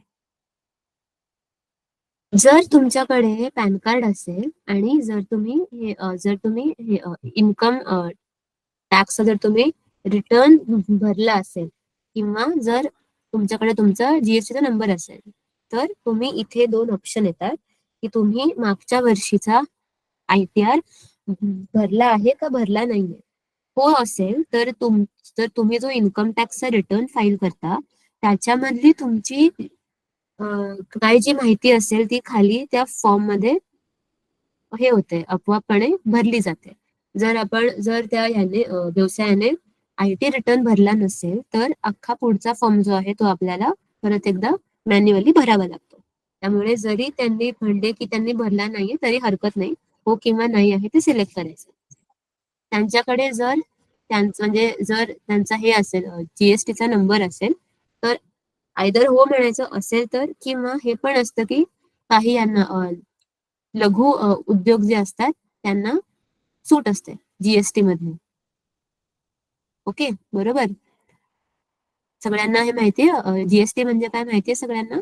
जो आता आपल्याला हे भरावा लागतो ते टॅक्स भरावा लागतो आता. ऐकलंय कोणी GST बद्दल? 20% भरावा लागतो, 18% भरावा लागतो सोयी सुविधांवरती.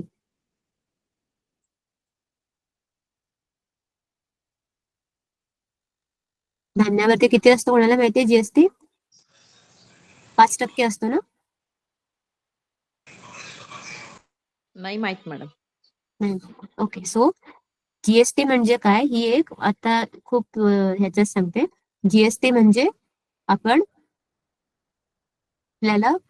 जो हे भरावा लागतो कर भरावा लागतो तो कर. तर तो कर जर आपल्याला भरायचा असेल तर त्याकरता एक आपल्याला नंबर मिळतो व्यवसायाला, तर त्याला म्हणतात GST नंबर. जर त्यांच्याकडे असेल तर इथे हो हो म्हणायचा. आणि जर असे कुठले सूक्ष्म जे उद्योग असतात त्यांना सूट असते तर इथे त्यांना हे ह्याच्यावरती क्लिक करायचं. आणि जर त्यांच्याकडे ते म्हणले आमच्याकडे नाहीये तर इथे फक्त नो वर क्लिक करायचं. आता ज्यांची नोंदणी नाहीये त्यांचं, आता सपोज मी माझा नवीन व्यवसाय काढते आणि याच्यामध्ये माझी काही नोंदणी नाहीये, तर मला इथे माझं जे नाव आहे ते इथे माझं नाव टाकायचंय, माझा मोबाईल नंबर टाकायचा आहे आणि माझा ईमेल आयडी टाकायचा. मी आता हा जो ईमेल आयडी आहे तो एक ईमेल आयडी मी 5 ऍप्लिकेशन्स करता वापरू शकते. पण 5 पेक्षा जर ऍप्लिकेशन जास्त झाली सेम ईमेल आयडी वर तर खाली हा मेसेज येतो की हा आता तुम्ही ईमेल आयडी वापरू शकत नाही कारण ह्याच्यावरून तुमची 5 पेक्षा ऍप्लिकेशन जास्त झालेली आहे. सो एक ईमेल आयडी आपण फक्त 5दा वापरू शकतो. तो इथे आपण काय बघितलं आतापर्यंत? आपण आधार नंबर टाकला, नाव लिहिलं आपलं, आपल्याला OTP आला, त्यानंतर पण आपला पॅन कार्ड नंबर टाकला, जो काही याचा प्रकार आहे तो आपण हे केला, सिलेक्ट करून पॅन नंबर टाकला. त्याच्यानंतर जर आपण मागच्या वर्षीचा कर भरला असेल हो तर हो, नाही तर नाही. जर तुमच्याकडे तुमचा नंबर असेल GSTचा हो तर हो, नाही तर नाही, और मला ते लागू नाही.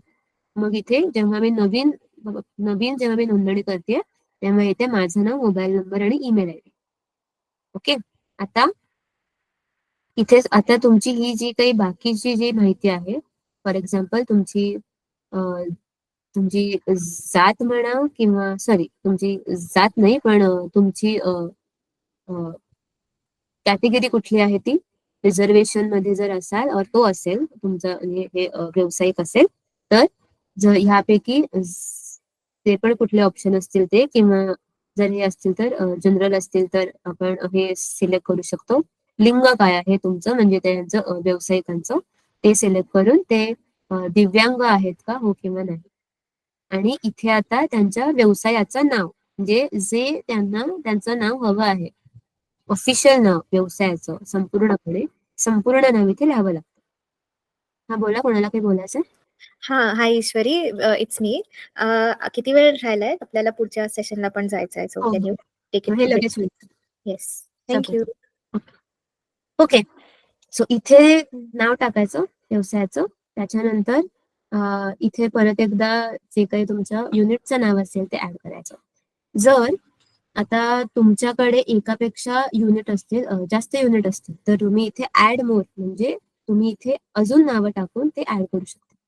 इथे ऍड करून झाल्यावरती तुम्हाला आता परत इथे तुम्ही जी कुठली नावं ऍड कराल तुमच्या युनिट्सची त्या नावांची इकडे लिस्ट येईल. ते नाव तुम्ही सिलेक्ट करून इथे मग त्या युनिटचा तुम्हाला इथे पत्ता विचारतात. तो ही सगळी माहिती आहे की तुमचा फ्लॅट नंबर असेल किंवा त्याचा जो हे असेल पत्ता असेल तो इथे हे सगळं आपण भरायचं. आणि मग तुमच्याकडे जर एकापेक्षा युनिट जास्त असतील तर इथे ऍड मोर वरती क्लिक करून तुमच्या पुढे परत एकदा अशी हीच विंडो येते, तर हीच विंडो ऍड करायची. त्यानंतर मग इथे तुमचं जे पेरेसेस आहे, तुमचा हे आहे पत्ता असतो, तो इथे ऍड करायचा. इथे तुमचा ब्लॉक नंबर म्हणा किंवा हे जे सगळं आहे ते तुमचं राज्य म्हणा किंवा तुमचं शहर म्हणा किंवा तुमचा पिनकोड म्हणा किंवा तुमचा हे म्हणा जिल्हा असेल तर इथे इथे जर क्लिक केल्यावरती तुमचा जो हे आहे पत्ता आहे तो तुमच्या मॅप वरती दिसतो. म्हणजे काय की तुमचं अक्षांश आणि रेखांश आहे ते त्याच्यामध्ये दिसतो. ते तुम्ही जेव्हा ते ऍड होतं तेव्हा तो तुमच्याकडे तुम्ही पहिले तुमचं झालं नसेल रजिस्ट्रेशन ते याला तुम्ही फक्त नॉट ऍप्लिकेबल म्हणू शकता. इथे तुमचा व्यवसाय त्यांचा व्यवसाय जेव्हा सुरू झाला असेल त्याची जी तारीख आहे ती इथे ऍड करायची आणि ह्याच्यानंतर मग तुमचे जे बँकेचे जे डिटेल्स आहेत ते इथे आपण ऍड करायचे. तपशील जे आहेत म्हणजे तुमची बँक, तिची माहिती आणि तुमचा जो बँकेचा जो अकाउंट नंबर आहे तो ही सगळी माहिती इथे ऍड करायची. त्याच्यानंतर जर तुमच्याकडे जर म्हणजे त्या ह्याच्यामध्ये व्यवसायामध्ये जर तुमच्या हाताखाली जर कोणी एम्प्लॉई असतील किंवा तुम्ही कोणाला नोकरीवर ठेवलं असेल तर त्यांची संख्या आपल्याला इकडे टाकावी लागते. त्याच्यानंतर हे जे सगळे ऑप्शन आहेत ते येतात. मी आधी सांगितल्याप्रमाणे हे तुमची परमिशन मागतं की तुम्हाला सरकार ह्याच्याद्वारे या नोंदणीद्वारे ज्या पण कुठल्या सोयी सुविधांचा लाभ तुम्हाला घ्यायचा आहे का नाही. इथे नाही म्हणलंय पण असं काही नाही, हो हवं असेल तर इथे आपण सगळीकडे हो सुद्धा म्हणू शकतो. त्यानंतर हा जो बॉक्स आहे या ब्लू बॉक्स वरती क्लिक करायचं. इथे परत एकदा तुमचा फोन नंबर जो आहे त्यावर ओटीपी येतो, तो ओटीपी टाकायचा, हा कोड असतो तो इथे टाकायचा आणि मग इथे फायनल सबमिट करायचं. अशा प्रकारे आपलं होऊन जातं रजिस्ट्रेशन संपतं. ताई कोणी कॉल सोडून जाऊ नका बरं का. तुमचे कुठले प्रश्न असतील तर ईश्वरी ताईंना नक्की विचारा. पण आपला अजून एक सेशन बाकी आहे वनिता मॅडम बरोबर. ठीक आहे, सॉरी हा माझं हे लांबलं पण आता मी थोडक्यात संपवते. आता फक्त हे डाउनलोड कसं करायचं आपण बघूया. इथे जेव्हा तुम्ही या साईटवर जाल परत जी आपण वर बघितली होती तेव्हा इकडे प्रिंट असा ऑप्शन येतो. इथे तो तुमच्याकडे नंबर येतो तर तुम्ही टाकून तुमचा फोन नंबर टाकला तर तुम्हाला हे जे हे आहे प्रमाणपत्र आहे ते मिळतं. इथे जे दाखवते ह्या प्रकारे तुमचं उद्यमचं सर्टिफिकेट जे आहे ते दिसतं. जर तुम्हाला चेंज करायचं असेल किंवा रद्द करायचं असेल तर इकडे अपडेट मध्ये जाऊन इथे कॅन्सलचा ऑप्शन येतो. तुम्ही तुमचं हे कॅन्सल पण करू शकता रजिस्ट्रेशन. हे मला माहितीये थोडंसं अवघड आहे पण तुम्ही जेव्हा ऍप्लिकेशन सुरू कराल किंवा तुम्ही जेव्हा ऍप्लिकेशन करायला लागाल तेव्हा हे तुम्हाला सगळं करणं जे आहे ते अतिशय सोपं होईल. ह्याच्यामध्ये एक हे NIC नंबर म्हणून सुद्धा असतो. तर बेसिकली तो त्या फॉर्मचाच एक भाग असतो की ज्याच्यामध्ये तुमच्या ह्याच्या व्यवसायाकरता जो कोड नंबर असतो तो तुम्हाला त्याच्यामधनं लिस्टमधनं सिलेक्ट करता येतो. सो हे झालं आपलं उद्यमचं. आपण आता आय थिंक मॅडमच्या सेशनला सुरुवात करूयात आणि जर तुम्हाला काही क्वेश्चन असतील तर ते आपण नंतर घेऊया. थँक्यू. किरण तुम्हाला काही विचारायचं आहे का? हो. हा विचारा ना. आता बघा ते फॉर्म भरताना जे लॅटिट्यूड लॉंगिट्यूड येतं रेखांश वगैरे तर हा. ते माझ्या लॅपटॉप मध्ये ते जे लाल चिन्ह होतं ते होत नाही. आणि दुसरी ती नाही होत NIC नाही कोड लॅपटॉप बद्दल मध्ये. NIC कोड बद्दल जर तुम्ही सविस्तर सांगितलं बरं होईल अजून. हा सॉरी किरण, हा तुझा लॅपटॉप म्हणजे पर्टिक्युलर तुझ्या डिव्हाइस स्पेसिफिक इश्यू आहे. तू ये ऑफिसला, मी तुला सॉर्ट आउट करून देतो. आणि NIC कोडचं एक लिस्ट आहे, लिस्ट PDF मध्ये मिळेल आपल्याला, ते आपण सर्वांना शेअर करू. NIC कोड फक्त या इथे तर सेपरेट ट्रेनिंग किंवा असे जर तुम्ही पाहिलं म्हणजे उद्यमचं 2025चं तर त्या फॉर्म मध्येच ऑप्शन असतो आता. म्हणजे तुम्हाला फक्त तुमची जी काही कॅटेगरी असते व्यवसायाची, तुम्ही फक्त त्याचं अर्ध जरी नाव लिहिलं तरी तिकडे आता खाली त्या कोडची लिस्ट येते. त्या कोडच्या लिस्टमधून तुम्ही तो ऑप्शन जो आहे तो तुम्ही सिलेक्ट करू शकता. त्यामुळे आता ती परत एकदा ती PDF जी आहे ती रेफर करायची आता फार हे नाहीये, गरज नाही भासत आता. ते आपल्याला ते ठीक आहे. फॉर्म मध्येच होतं, ते फिल करता येतं. रुपाली ताई, अजून तुम्हाला काही प्रश्न? हो मॅडम, मला 2 प्रश्न आहेत. पहिला तर काही महिलांचे उद्यम आधी पूर्वी काढलेले असतात. हो. त्यांच्यावरती त्यांचा ईमेल जुना असतो किंवा मोबाईल नंबर जुने असतात, बरोबर? त्यांना एक तर ते क्रिएशन करायचं असतं किंवा मग त्याच्यामध्ये त्यांचं व्यवसायाचं नाव टाकलेलं असतं. आणि जेव्हा बँकेत आपण कर्जासाठी देतो, तर ते म्हणतात, की मग अकाउंट जर तुमच्या नावाने आहे, तर उद्यम पण तुमच्या नावाने पाहिजे. तर ते चेंजेस करावे लागतात. तर ते चेंजेस कसे करतात ते कळेल का? उद्यम सर्टिफिकेट मध्ये चेंजेस हा, तुम्हाला काही बोलायचं आहे का? नाही, बोला बोला.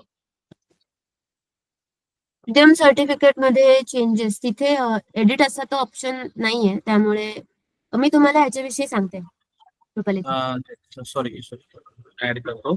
आता जे मॅडमनी शेवटचं एक दाखवलं होतं बघा, ते डाउनलोड वाला दाखवते का एकदा शीट? दाखवते.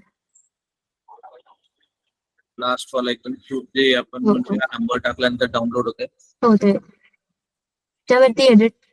अच्छा, इथे ना आता इथे जसं हे प्रिंट आणि व्हेरीफाय आलंय, बरोबर?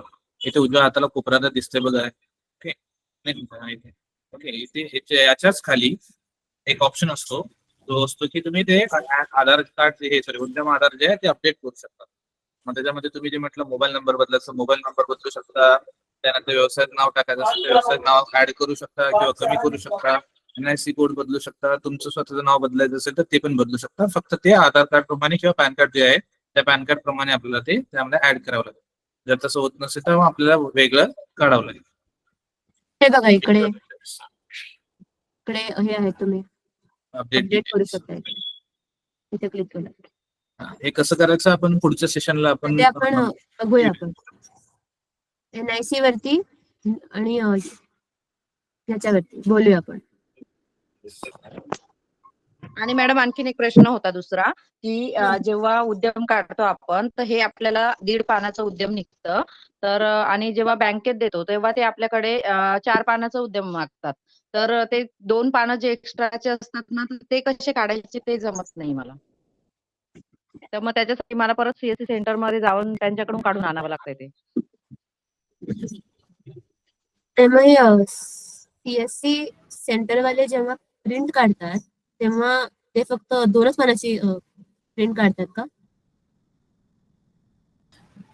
नाही मॅडम, 4 असं होता की पानं असतात ते. बरोबर, 4 पेजेस असतात. त्यातलं आता जे हे राईट साईडला जे दिसतंय फोटो, हा थोडा जुना आहे. आता नवीन नाही आहे हा फोटो. तर असं एक जे असतं 1 पेज आहे, बरोबर? तुम्ही जे म्हणताय ते 4 पेज वाला पाहिजे. त्याच्या मागे ज्या डिटेल्स असतात त्या पण तुम्हाला पाहिजे, त्या पण काढू शकतो आपण. याच्यात काही वेगळी प्रोसेस नाही आहे. जसं मॅडमने आता पहिल्या पेजला सांगितलं होतं की तिथे तू हा नंबर टाकायचा, तुमचा उद्यम आधार नंबर, आणि तिथे OTP येईल, तो OTP टाकायचा. तिथे बाकीच्या डिटेल्स पण येतात. फक्त ते प्रिंट करताना जेव्हा आपण करतो ना, तिथे एकच पेज घेतो PDF करताना. तेच म्हणलं की ते मग पूर्ण प्रिंट करावं लागेल. येस. CSC नाही सेंटर वाले समजलं मला कधी-कधी ते म्हणजे म्हणजे काय नेमकं त्याच्यासाठी काय करावं लागेल मला ते कळालं नाही काहीच तुम्ही नाही. काय सेम सांगितलं. फक्त जेव्हा प्रिंट काढतो तेव्हा त्यांना सांगायचं की मला सगळी प्रिंट काढून द्या. 4 पानांची पाहिजे किंवा नाही मॅडम, आपण जेव्हा आपल्या ऍपवरनं करतो ना, तेव्हा येतानाच 2च पानाची प्रिंट येते, 4 पानाची येतच नाही. कारण आपण जेव्हा डाउनलोड करतो आणि ती समोरच्याला देतो ना, तर तेव्हा पण डाउनलोड मध्येच आपल्या फोनमध्ये 2च पानं सेव्ह होतात. नाही, एक काम करूया आपण. तुमचं गाव कोणतं? पिंपळगाव बसवंत. ठीक आहे. आपले किरण सर आहेत. ठीक आहे, मी किरण सरांना सांगतो, ते तुमच्याकडे येतील. तुम्हाला प्रत्यक्षात कसं काढायचं ना ते तुम्हाला प्रत्यक्षात शिकवतील. Okay sir, thank you. ठीक आहे सर. 2च पानांची येते. नाही मॅडम, 2 पानं नाही, 4 मॅडम. आपण फक्त वरती एक पान शो करतो. त्याच्या खाली जो आपण फॉर्म भरतो तो अख्खा फॉर्म आलेला असतो. फक्त आपण सेव्ह ॲज पीडीएफ करताना जे पूर्ण पीडीएफ आहे ती सेव्ह करून ठेवा. खाली बाकीचे 2-3 पेज त्याच्या खाली असतात. आपल्याला फक्त फर्स्ट पेज आपण त्याची प्रिंट मारून कस्टमरला प्रोव्हाइड करतो. पण त्याच्या खाली पूर्ण पीडीएफ डाउनलोड असते आपल्याकडे. माझ्याकडे सर्व पीडीएफ आहे त्याचे. ओके. हा सर, फक्त म्हणजे ती पीडीएफ कशी डाउनलोड करायची ना पूर्ण, हो, मी तर सांगेल ते तुम्हाला. तुम्ही मार्गदर्शन एक सांगा सर. हो, एक कॅम्प अरेंज करा. मी तुम्हाला पण शिकवेल आणि कसं डाउनलोड करायचं किंवा खालचे पेज कसे घ्यायचे ते पण सांगेल तुम्हाला मी. ठीक आहे, चालेल सर. ओके. अश्विनी ताई, तुम्हाला काय विचारायचं?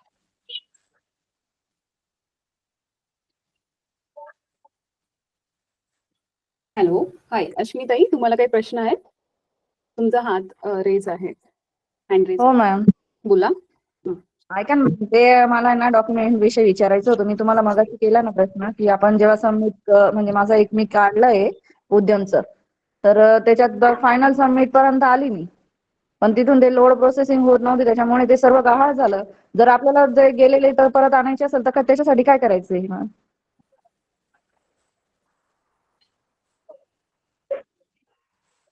बरोबर आहे.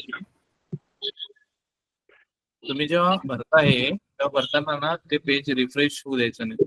जेव्हा ते रिफ्रेश झालं ना, तरी लोड झाला तरी सर थांबा, ते पूर्ण प्रोसेस होऊ द्यायची. कारण एखाद्या वेळेस नेटवर्क वगैरे नसेल तर ते परत आपल्याला सुरुवातपासून परत भरायला लागेल. पण मग मी ना पहिल्यात भरलं ना सर, तर काय ना ऑलरेडी झालेलं असं दाखवतं. तर मग ते पण असं म्हणतो. नाही, ते पहिल्यापासून ऑलरेडी भरलेलं आहे. आयुष्मान याला उद्यमला माहिती असं म्हणते का? हा. मग आपण ते केलेलं पण जर पहिल्यापासून केलं ना, तर ते दाखवतं की ऑलरेडी यांचं झालेलं आहे. पण मग ते जर आपल्याला आलेलंच नाही तर मग ते कसं काय करायचं? आपण काय करूया, जरी नसेल आलं ना तरी त्याची एक म्हणजे एक प्रोसेस आहे. गणेश सर किंवा किरण सर तुमच्याकडे येतील, ते सांगतील तुम्हाला कसं करायचं. न्यूज सर, न्यूज मी जॉईन काढून देईल झालेले. तुम्हाला ते. मी ते तुमचं ना जे पेंडिंग आहे ते काढून देईल मी तुम्हाला. ओके सर, चालेल. कारण की मला ना समोर द्यायचे ते विचारताय का मॅडम झालंय का असं. चालेल sir. Yes. Hello. Yes Vanita, over to you. Yes. Okay. सगळेजण कशा आहात? थोडीशी एनर्जी. आय नो की थोडासा आपला हा स्कीमचा आपला जो योजनांचा कॉल होता थोडासा हे झालेला आहे. पण मी जास्त वेळ नाही घेणार आहे तुमचा. पण मला सांगचाल का, माझ्याशी बोलचाल का सगळेजण? कशा आहात तुम्ही सगळे? माझं नाव तरी माहिती आहे का सगळ्यांना, की विसरलात मला? ताई? श्रेया मॅडम. नाही. श्रेया मॅडम दुसरे आहेत. असं नाही करायचं. तुमचं आपल्याकडे नाव 3 काय आहे? मॅडम आहेत. हो, आपल्याकडे माहिती 4 आहे. मॅडम आहेत. वैशाली मॅडम आहेत, वनिता मॅडम आहेत, ईश्वरी मॅडम आहेत आणि श्रेया मॅडम आहेत. ठीक आहे. तर प्रत्येक मॅडम इथे वेगळ्या वेगळ्या गोष्टी आपल्यापर्यंत आणतात. तर आपल्याकडे ईश्वरी मॅडम स्कीमची ट्रेनिंग आणतात, तसंच वनिता मॅडम आपल्याला छान छान वेगळ्या वेगळ्या स्किल्सची ट्रेनिंग देतात. हो की नाही? जे आपल्यामध्ये गुण असले पाहिजेत किंवा आपण फील्डवर जातो तेव्हा ज्या आपल्यामध्ये एक प्रकारचा ऍटिट्यूड असला पाहिजे त्याबद्दलचं ट्रेनिंग आपल्याला वनिता मॅडम देतात. त्याच्यामुळे वनिता मॅडमना आपण विसरायचं नाहीये. महत्त्वाच्या गोष्टी आपल्याला सांगतात त्या. ओके. सो जसं की श्रेया मॅमने सांगितलं तुम्हाला, की मी तुम्हाला काही शिकवते, काही स्किल्स. तर मी काही शिकवत नाही तुम्हाला, कारण की आपण एकमेकींशी बोलत असतो, राईट? कारण की लास्ट टाइम ताईंचं नाव मी विसरले. I am sorry. शायद अश्विनी ताई असतील. त्यांनी छान स्टोरी त्यांची सांगितली होती, देह कसं असलं पाहिजे वगैरे. ठीक आहे. लास्टच्या कॉलमध्ये त्या माझ्यासाठी रोल मॉडेल होत्या. त्यांचं इन्स्पिरेशन होतं. सो आज आपण जे डिस्कस करणार आहोत, आज जे आपण चर्चा करणार आहोत, त्या टॉपिकचं नाव आहे प्रेरणा, म्हणजे मोटिवेशन. आणि हे टॉपिकचं डिस्कशन करायच्या अगोदर मी एक छोटंसं 4 मिनिटाचं एक गाणं आहे. ते गाणं सगळ्यांनी अगोदर ऐकलं असेल, पण ते गाणं तुम्हाला ऐकायचंय आता. आणि त्या गाण्यानंतर तुम्हाला काय वाटलं तर तुम्ही माझ्याशी सगळ्यांनी डिस्कस करायचंय. अगोदर मला सांगा, गाणं पाहिल्यावरती, ऐकल्यावरती सगळेजण माझ्याशी बोलणार का? तरच मी गाणं लावणार. Yes, no? हो मॅम. फक्त नेहाच बोलला येस. बाकीच्यांचं काय? हो मॅडम. बोलला ना सगळेजण? हो. लावू ना मग? हो. ठीक आहे, चालेल. सो श्रेया मॅडम तुमच्यासाठी एक गाणं इथे प्रेझेंट करतील. ठीक आहे. आणि ते सगळ्यांनी ऐकायचं आणि मग ते गाणं ऐकल्यावरती तुम्हाला काय वाटलं मग त्याच्यावरती आपण चर्चा करणार आहोत. ठीक आहे. ओके.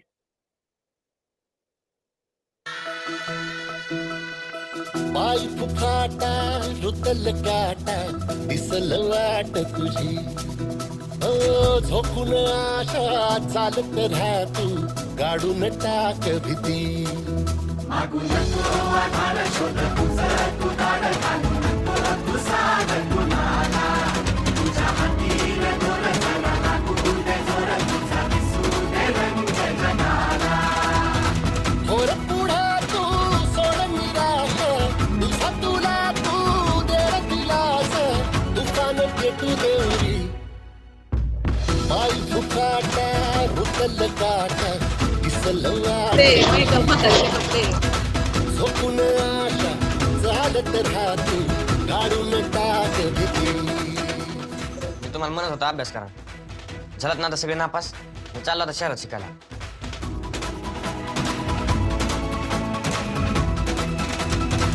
होर पुढा तू सोड निराश तुझा तुला तू देर दिलास तुफान पेटू देवरी पाय फुकाटा रुतल काटा दिसल वाट तुझी झोपून आशा चालत राहतो गाडून टाक भीती पाय फुकाटा रुतल काटा दिसल वाट तुझी झोपून आशा चालत राहतो गाडून टाक भीती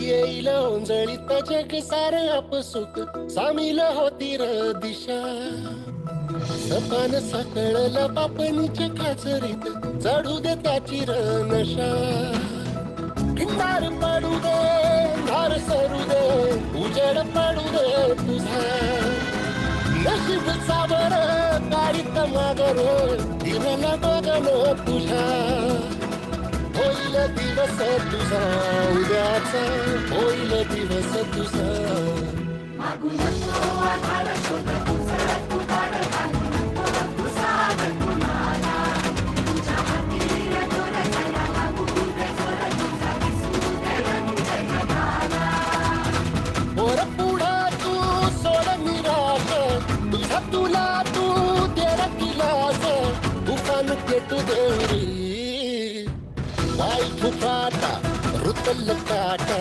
दिसल वाट तुझी झोपून आशा चालत राहतो गाडून टाक भीती आपले सर मला नेहमी विचारतात की तुला शिक्षक का व्हायचे तर सर एक सुशिक्षित व्यक्ती एक कुटुंब घडवतो पण एक शिक्षक अनेक पिढ्या घडवतो म्हणून मला शिक्षक व्हायचे मागू नको आधार शोध तुझं तू दाड घालू नको तू साध कुणाला तुझ्या हातीर दोर जरा लागू दे जोर तुझा दिसू दे रंग जगाला होर पुढा तू सोड निराश तुझा तुला तू देर दिलास तुफान पेटू देवरी पाय फुफाटा रुतल काटा दिसल वाट तुझी झोपून आशा चालत राहतो गाडून टाक भीती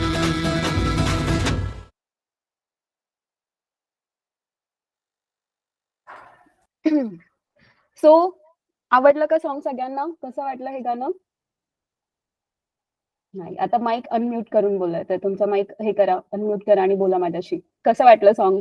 सॉन्ग ऐकताना काय फिलिंग्स होत्या तुमच्या मनामध्ये? काय भावना होत्या? किंवा कसं वाटलं ऍटलीस्ट हे सॉन्ग असं प्रेरणादायी वाटलं? हो मॅडम. ओके. अगोदर हे सॉन्ग कोणी कोणी ऐकलं होतं? सोनाली ताई, साधना ताई बोला.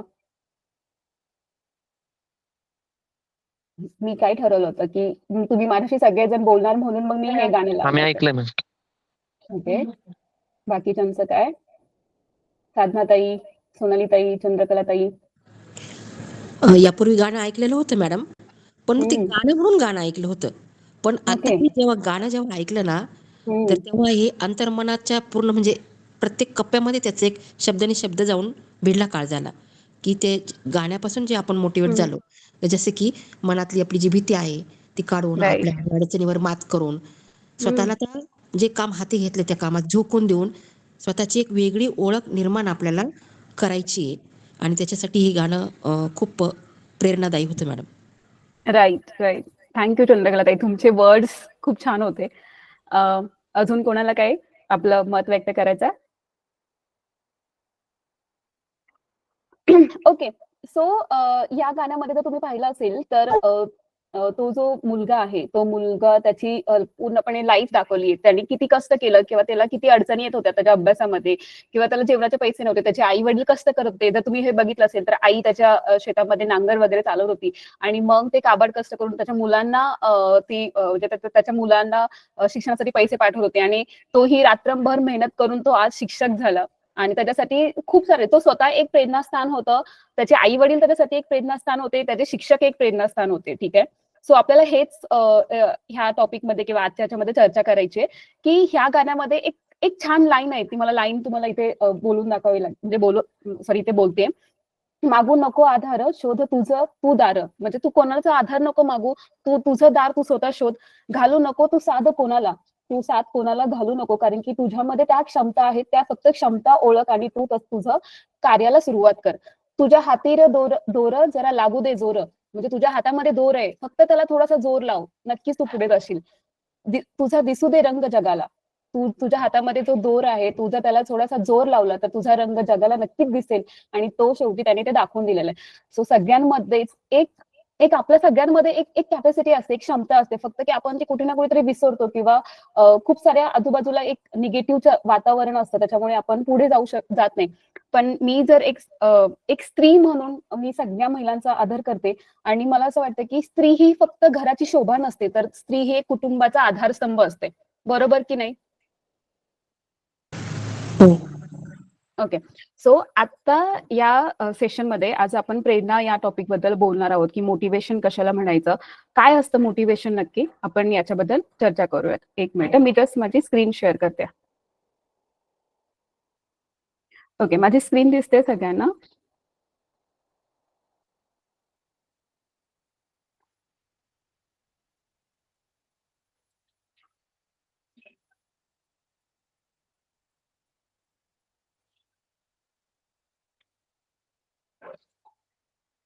ओके, ठीक आहे. सो आज आपण जसं की आपण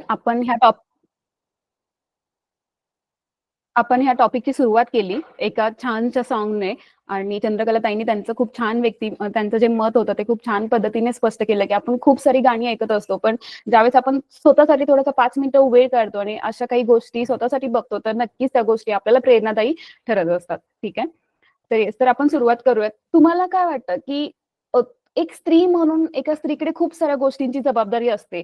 तर रोजच्या दैनंदिनी जीवनाच्या भागदौडमधून तुम्हाला कोणत्या गोष्टी प्रेरित करतात? मला हे सांगताल का? हे तुम्हाला जे चित्र दिसतंय, त्या चित्रामध्ये तुम्हाला काय दिसतंय? अगोदर हे सांगा. येस, बोला, पटपट बोला, कारण की आपल्याला संपवायचं पण आहे टॉपिक. तुम्हाला पण जायचंय, माहित आहे?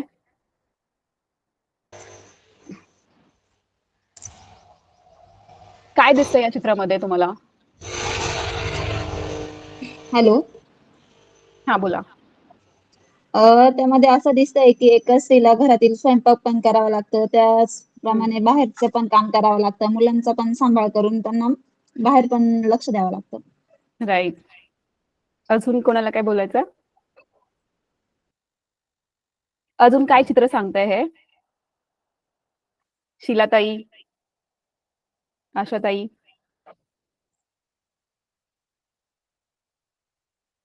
ओके. या चित्रामधून तुम्हाला जर तुम्ही बघत असाल, तर एक स्त्रीला तिच्या जीवनामध्ये खूप धावपळ असते. सकाळपासून उठल्यापासून ती सतत स्वतःकडे पण लक्ष देत नाही, पण एवढी तिला कामं असतात. मग त्यात तिचं लहान मूल सांभाळायचं असू देत, सगळ्यांसाठी जेवण बनवायचं असू देत, बाहेरची कामं असू देत, मग घरामध्ये जे पाळीव प्राणी असतात ते बघा, जसं की मांजराने दूध सांडलेलं आहे. तर ह्या सगळ्या गोष्टी साइड बाय साइड तिचं लॅपटॉप पण इथे आहे. प्लस ती सगळ्याच गोष्टी करते. म्हणजे स्त्री एक महाशक्ती आहे. जसं की दुर्गा देवीला 9 ते 10 हात असतात आणि तसंच एक स्त्री एक मल्टीटास्किंग असते. सो या ह्याच्यातून मला तुम्हाला प्रश्न विचारायचा आहे, की तुम्ही दिवसभर एवढं काम करता आणि पुन्हा सकाळी उठून त्याच एनर्जीने काम करता, तर तुम्हाला अशी कोणती गोष्ट आहे की ती तुम्हाला प्रेरित करते? किंवा का करता एवढं सगळं? कशासाठी?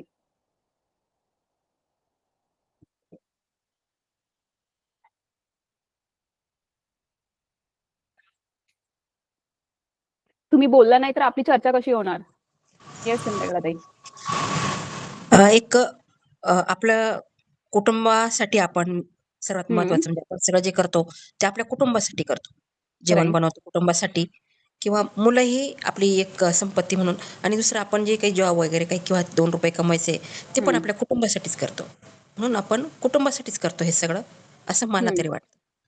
ओके. राइट. मग ह्याच ज्यावेळेस आपल्याला कुटुंबाबद्दल काळजी असते, प्रेम असतं किंवा एक आपला संसार सुखी संसार व्हावा म्हणून एक स्त्री स्वतःचं दुखणं साईडला ठेवून सुद्धा ती दिवसभर धावपळ करत असते. तिला उलट ती स्वतः किती किती वेळा असं होतं मला सांगा, की तुम्हाला एक एक तुम्हाला तर एखादा आवडता पदार्थ असेल, तर तुम्ही किती वेळा बनवलाय. पण हां, ते जर तुमच्या हसबंडला आवडत असेल, तुमच्या मुलांना आवडत असेल, तर तुम्ही लगेच ते दुसऱ्या दिवशी त्याची प्रिपरेशन करता. बरोबर की नाही? हो, बरोबर. येस. तर हे असंच आहे, की स्त्रीमध्ये एक खूप खूप साऱ्या क्षमता असतात आणि स्त्रीची तुलना ही कोणासोबतच नाही होऊ शकत आहे. सो स्त्री एक स्वतःसाठी स्वतःसाठीच एक स्वतःचीच प्रेरणा आहे आणि ज्यावेळेस ती सगळं मल्टीटास्किंग काम करते त्यावेळेस खरंच तिच्यामध्ये एक वेगळी ऊर्जा आणि एक वेगळी प्रेरणा तयार होत असते. मग ती कुटुंबासाठी असू देत, स्वतःसाठी असू देत किंवा स्वतःचं अस्तित्व निर्माण करण्यासाठी ती नेहमीच धडपडत असते. मग असं नाही, की एक जी स्त्री असते ती म्हणजे नोकरीच तिने करायला पाहिजे. पण येस, ती तिच्या घरासाठी जी स्त्री स्वतःचा संसार सुद्धा मॅनेज करते आणि सगळ्या घरातल्या गोष्टी मॅनेज करते, त्या स्त्रीसाठी सुद्धा एक मानाचा मुजरा आहे माझ्याकडून. सो तुमच्या सगळ्यांना एक माझ्या आजच्या या आपल्या या संभाषणातून मी तुमच्या सगळ्यांना माझ्याकडून मानाचा मुजरा देते, की तुम्ही तुमच्या स्वतःच्या घरासाठी तुम्ही एवढी सगळी धावपळ करता. ठीक आहे. सो आता ह्या चित्रातून तुम्हाला काय वाटतं, की काय दिसतंय तुम्हाला?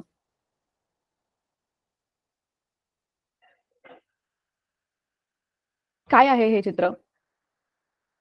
की आपण तुम्हाला जर एखादी गोष्ट साध्य करायची असेल, तर तुम्ही जसं की एक लहान बाळ असतं, तर ते कधीच पहिल्यांदा पळायला नाही लागत. ते छोटे-छोटे स्टेप्स घेतं. ते पहिल्यांदा पालतं होतं, नंतर पुढे सरकायला लागतं. पुन्हा ते रांगतं, बसायला लागतं. मग ते हळू भिंतीला धरून चालायला लागतं. तर तशाच असतात. जर तुमच्याकडे जर एक प्रेरणा असेल, जर तुमच्याकडे कोणीतरी तुम्हाला मोटिव्हेशन, सपोर्ट करणारं असेल, तर नक्कीच तुम्ही तुमचे जे ध्येय असतात आणि ते ध्येय साकारण्यासाठी तुम्हाला एक-एक स्टेप पुढे जावं लागतं आणि मग तुम्हाला अशी प्रेरणा मिळत जाते. ठीक आहे? आता ह्या चित्रातून काय दिसतंय तुम्हाला? मला एक-एक चित्र सगळ्यांनी सांगायचं. चंद्रकलाताई, परत नेहा, आशाताई, तुम्ही मला एका-एका चित्रामध्ये सांगायचं, की ह्या ज्या गोष्टी आहेत, की तुम्हाला तुमची प्रेरणा जागृत ठेवण्यासाठी ह्या सगळ्या गोष्टी तुम्हाला महत्त्वाच्या आहेत किंवा उपयोगी पडतात. सांगा कोणकोणत्या गोष्टी आहेत?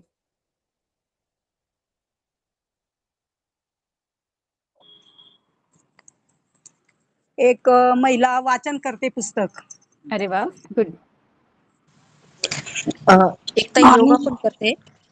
एक ताई पेंटिंग करतायत. म्हणजे ते त्यांचा छंद जोपासताय असं एक राइट. मला वाटतं. राइट ताई. अजून? अजून काय? 3 झाले. अजून 4-5 राहिलेत.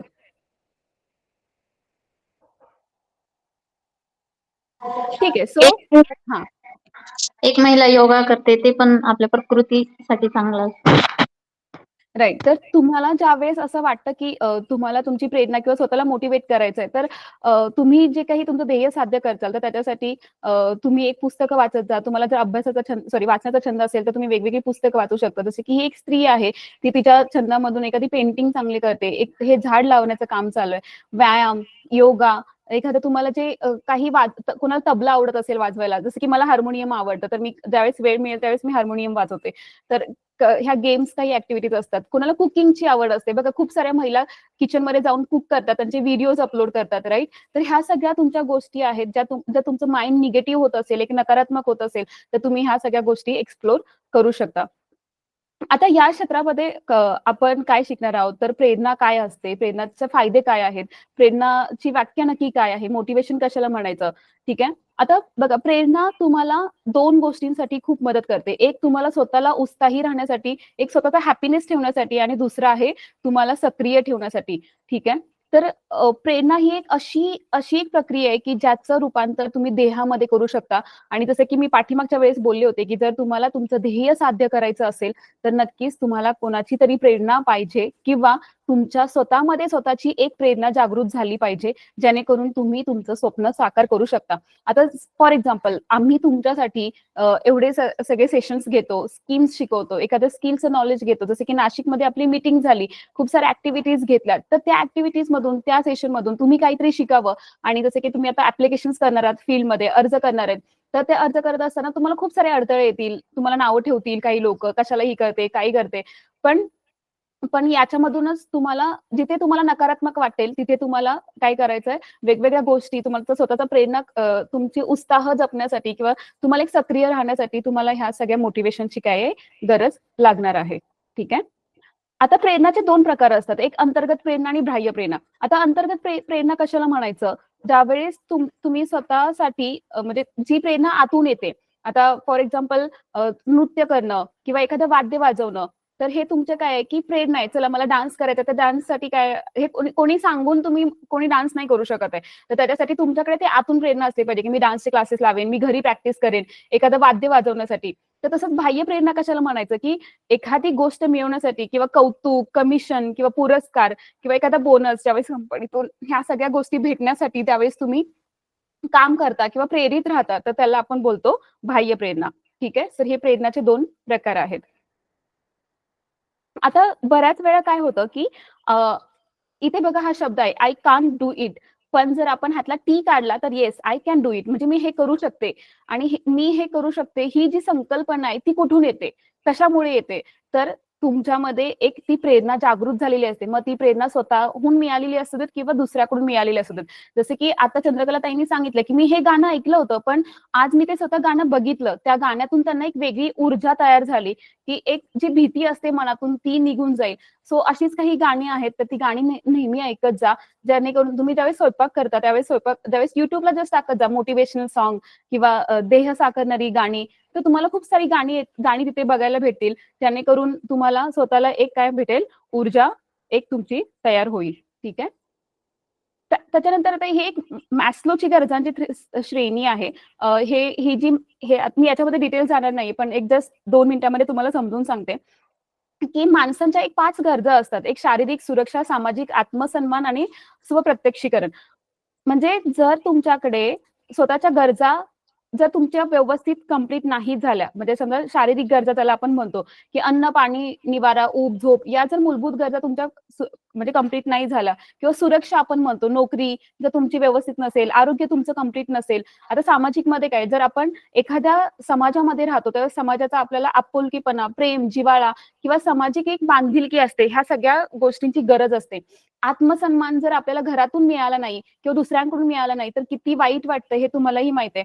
किंवा स्वप्रत्यक्षरित्या जर स्वतःच्या कॅपॅसिटी तुम्हाला ओळखता नाही आल्या किंवा स्वतःच्या कॅपॅसिटी किंवा क्षमता असतात त्या जर तुम्हाला समजून नाही घेता आल्या किंवा त्या गरजा पूर्ण नाही करता आला, तर तुम्हाला तुमची प्रेरणा भेटणार नाही. आणि तसंच ह्या शारीरिक सुरक्षा, सामाजिक आत्मसन्मान आणि स्वप्रत्यक्षीकरण ह्या सगळ्या गोष्टींसाठी तुम्हाला प्रेरणा मिळणं किंवा तुमच्याकडे प्रेरणा असणं खूप खूप गरजेचं आहे.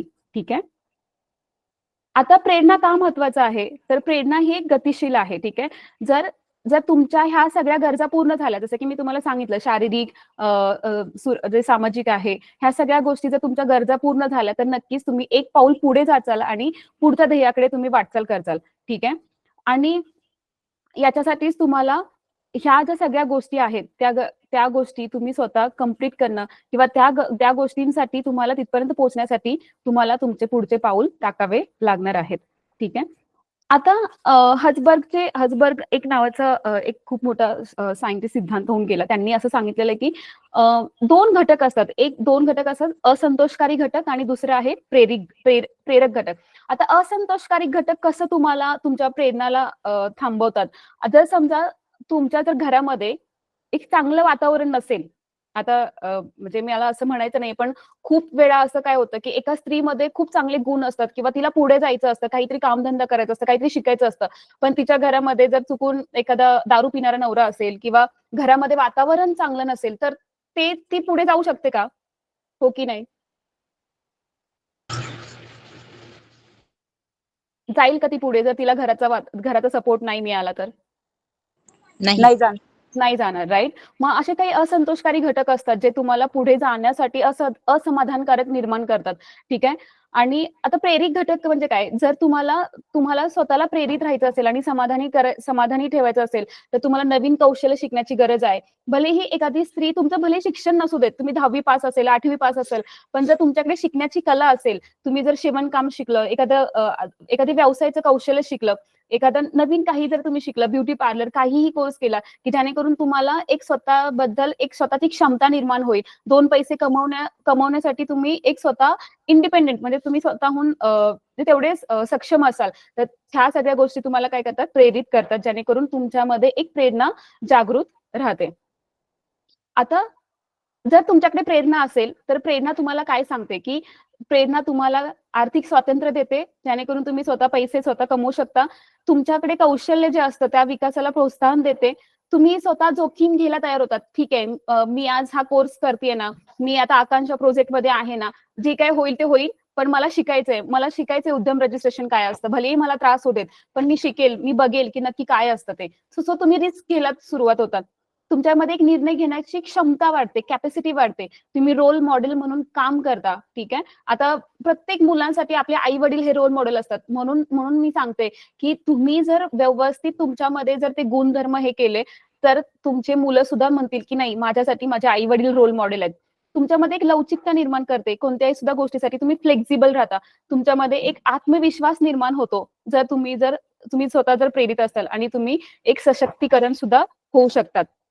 तर ह्या सगळ्या गोष्टी तुम्हाला काय करतात? प्रेरणासाठी जर तुमच्याकडे प्रेरणा असतील तर तुम्ही तुमच्या उद्देशांकडे पुढे जाऊ शकतात. आणि येस, जर तुमच्याकडे जर प्रेरणा तुम्हाला तयारी करायची असेल, तुमच्यामध्ये एक मोटिवेशन तुम्हाला जर तयार करायचं असेल तर एक सपोर्ट ग्रुप तयार करा. म्हणजे तुम्ही जसं की लास्ट टाइम पण बोलले होते की तुमच्यामध्ये खूप तुम्ही एकमेकींशी चर्चा करता, रात्रीच्या कधी एकत्र येतात किंवा दुपारच्या एकत्र येतात. तर त्या जर चर्चांमध्ये तुझं काय, माझं कसं चाललंय, तिने असं केलं, हिने असं केलं, ती अशीच आहे, ती तशीच आहे, ह्या गोष्टी डिस्कस करण्यापेक्षा ती आज काय शिकली, मी आज काय शिकली, किंवा आज मी हे ते केलं, आज मी हा पदार्थ नवीन बनवला. तर ह्या जर गोष्टी तुम्ही एकमेकींशी डिस्कस केल्या तर नक्कीच तुम्हाला एखादी ट्रिप काढा, पैसे कलेक्ट करा, एखाद्या छान ट्रिपला जा. सो ह्या सुद्धा गोष्टी तुम्ही करू शकता. स्वतःसाठी प्रेरित राहा. मानसिक प्रशिक्षण सुद्धा खूप महत्वाचं आहे. जर तुमचं मानसिक आरोग्यच चांगलं नसेल तर तुम्ही कितीही स्वतःला मोटिवेट करण्याचा प्रयत्न केला तर तुम्ही ते मोटिवेट होऊ शकणार नाही. स्वतःला नेहमी पुश करा की नाही, मला आज काहीतरी शिकायचंय, नवीन काहीतरी शिकायचंय. आज मी बातमी वाचली, उद्या पुस्तक वाचेल, उद्या मी शिवणकाम शिकेल, शिवणकामाची सुरुवात करेल किंवा ब्युटी पार्लरचा कोर्स करेन, घरामध्ये स्वतःचं एक किचन सेटअप करेल, युट्यूब चालू करेन, असं काहीतरी शिका. छोट्या छोट्या गोष्टींचं सेलिब्रेशन करायला सुरुवात करा. ध्येय ठरवा, म्हणजे ध्येय छोटे असू देत किंवा मोठी असू देत, पण तुम्ही ध्येय ठरवा आणि जेणेकरून तुम्हाला एक प्रेरणा मिळत जाईल. जसं की आपण लहान मुलांना म्हणतो की अरे नाही, की तुमच्या मुलांना तुम्ही खूप वेळा सांगता की अरे अभ्यास कर, पण असं नाही. कधीतरी तुम्ही सुद्धा अभ्यासाला त्यांना घेऊन बसा. भले तुम्हाला येत नसेल तर शिक्षकांकडे जा, किती अभ्यास राहिलाय तेही विचार करा. तर तेवढंच तुमच्या मुलांना बरं वाटेल की माझी आई माझ्यासाठी काहीतरी करते. एखाद्या त्यांनी होमवर्क कम्प्लीट केल्यावरती, एखाद्या शाळेत काहीतरी भेटलं तर त्याला गिफ्ट वगैरे द्यायचा, पेन द्या, पेन्सिल द्या, असं काहीतरी छोट्या छोट्या गोष्टींमध्ये सेलिब्रेशन करा.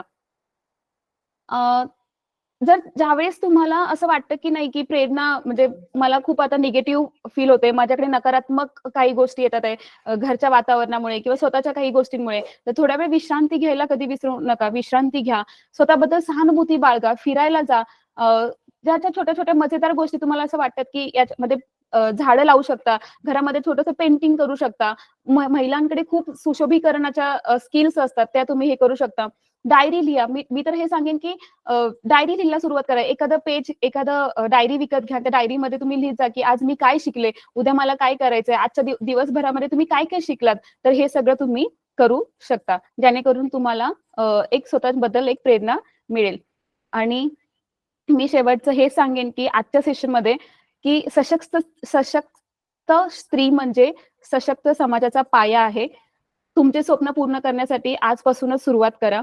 आणि नक्कीच या सेशन मधून तुम्हाला थोडंफार तरी मी नाही म्हणणार की 100%, पण जर तुम्ही 5% जरी किंवा 10% जरी घेतलं तरी मला माहिती आहे की आज तुम्ही तुमच्यामध्ये एक वेगळी ऊर्जा तयार होईल आणि त्या पद्धतीने तुम्ही काम करायला सुरुवात करताल. आणि आपला जो आकांक्षाचा प्रोजेक्ट आहे, जसं की तुम्हाला ऍप्लिकेशन्स करायचे आहेत, फील्डमध्ये जाऊन तुम्हाला स्वतःची ओळख तयार करायची आहे, तर नक्कीच हे मोटिवेशनचा टॉपिक होय तो तुम्हाला गरजेचा किंवा उपयोगी पडेल. आणि या कोर्समध्ये तुम्ही सहभागी झाल्याबद्दल धन्यवाद. आणि तुम्हाला जर काही प्रश्न उत्तर काही करायचे असेल तर नक्कीच तुम्ही माझ्याशी संवाद साधू शकता. ओके, कोणाला काय बोलायचं आहे?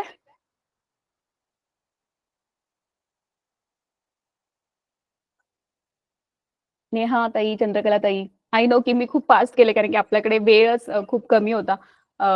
त्यामुळे पण जे काही मी शिकवलं किंवा जे काही सांगितलं त्याच्याबद्दल कोणाला काय बोलायचं आहे?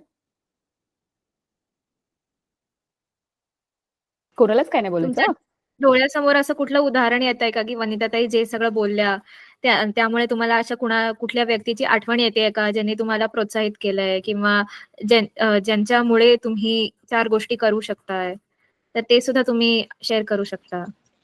जसं की माझ्यासाठी छत्रपती शिवाजी महाराज हे नेहमी प्रोत्साहित आहेत, म्हणजे ते माझ्यासाठी एक प्रेरणास्थान आहेत.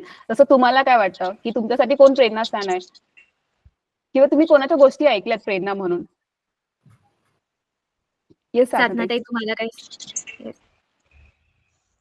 म्हणजे मी असं नाही म्हणणार की माझी प्रेरणा कोण आहे काय आहे, पण म्हणजे जे आता शिक्षण झालं आणि जेवढं सगळं प्रेरणाबद्दल आपण ऐकलं त्याच्यातूनच असं एक वाटतंय की हेच आपल्यासाठी खूप मोठी गोष्ट आहे. याच्यातून सुद्धा आपण भरपूर काही शिकू शकतो, करू शकतो. आता हे डायरी लिहा वगैरे हे आपण रोजच्या दिनचर्येत म्हणतो, पण कुठेतरी राहून जातं ते. अरे हे आपल्याला करायचं होतं, ते आपल्याला करायचं होतं. मी या शिक्षणानंतर असं वाटतं की नाही खरंच सुरुवात करावी इथून, असं मला तरी असं वाटलं स्वतःला वैयक्तिक. आणि बोलल्या ते एकदम छान मोटिवेशन करणार, म्हणजे आपण हे करू शकतो आणि हे आपल्याला करायचं होतं. त्याचा जसा काहीतरी थोडासा विसरही पडला होता, पण आता परत लक्षात आलं असं. ठीक आहे, धन्यवाद मॅडम, एवढंच म्हणायचं होतं. थँक्यू ताई, थँक्यू सो मच. येस, अजून कोणाला काय बोलायचंय? चंद्रकला ताई, नेहा ताई, सोनाली ताई, कसा वाटला टॉपिक हे तरी सांगू शकता? वनिता मॅडमनी एकदम छान मोटिवेट केलेले मॅडम की ज्या काही गोष्टी प्रपंचाच्या याच्यामध्ये आपण विसरून जातो आणि मला काय करायचंय, मी कोण आहे, मला काय साध्य करायचंय, कधी कधी विसरून जातो. पण आजच्या टॉपिक मध्ये ते परत एकदा लक्षात आलेलं आहे. मागच्या टॉपिक मध्ये पण लक्षात आलेलं होतं, आता पण लक्षात आलेलं आहे. आणि नक्कीच आम्ही ह्या प्रोजेक्टच्या माध्यमातून आम्ही आमची स्वतःची ओळख निर्माण करतोय आणि करू, हे मात्र नक्की. थँक्यू. धन्यवाद चंद्रकला ताई. येस, नेहा, तुम्हाला काय बोलायचं होतं? नेहा ताई. नाही मॅडम. ओके, सोनाली ताई, तुम्हाला?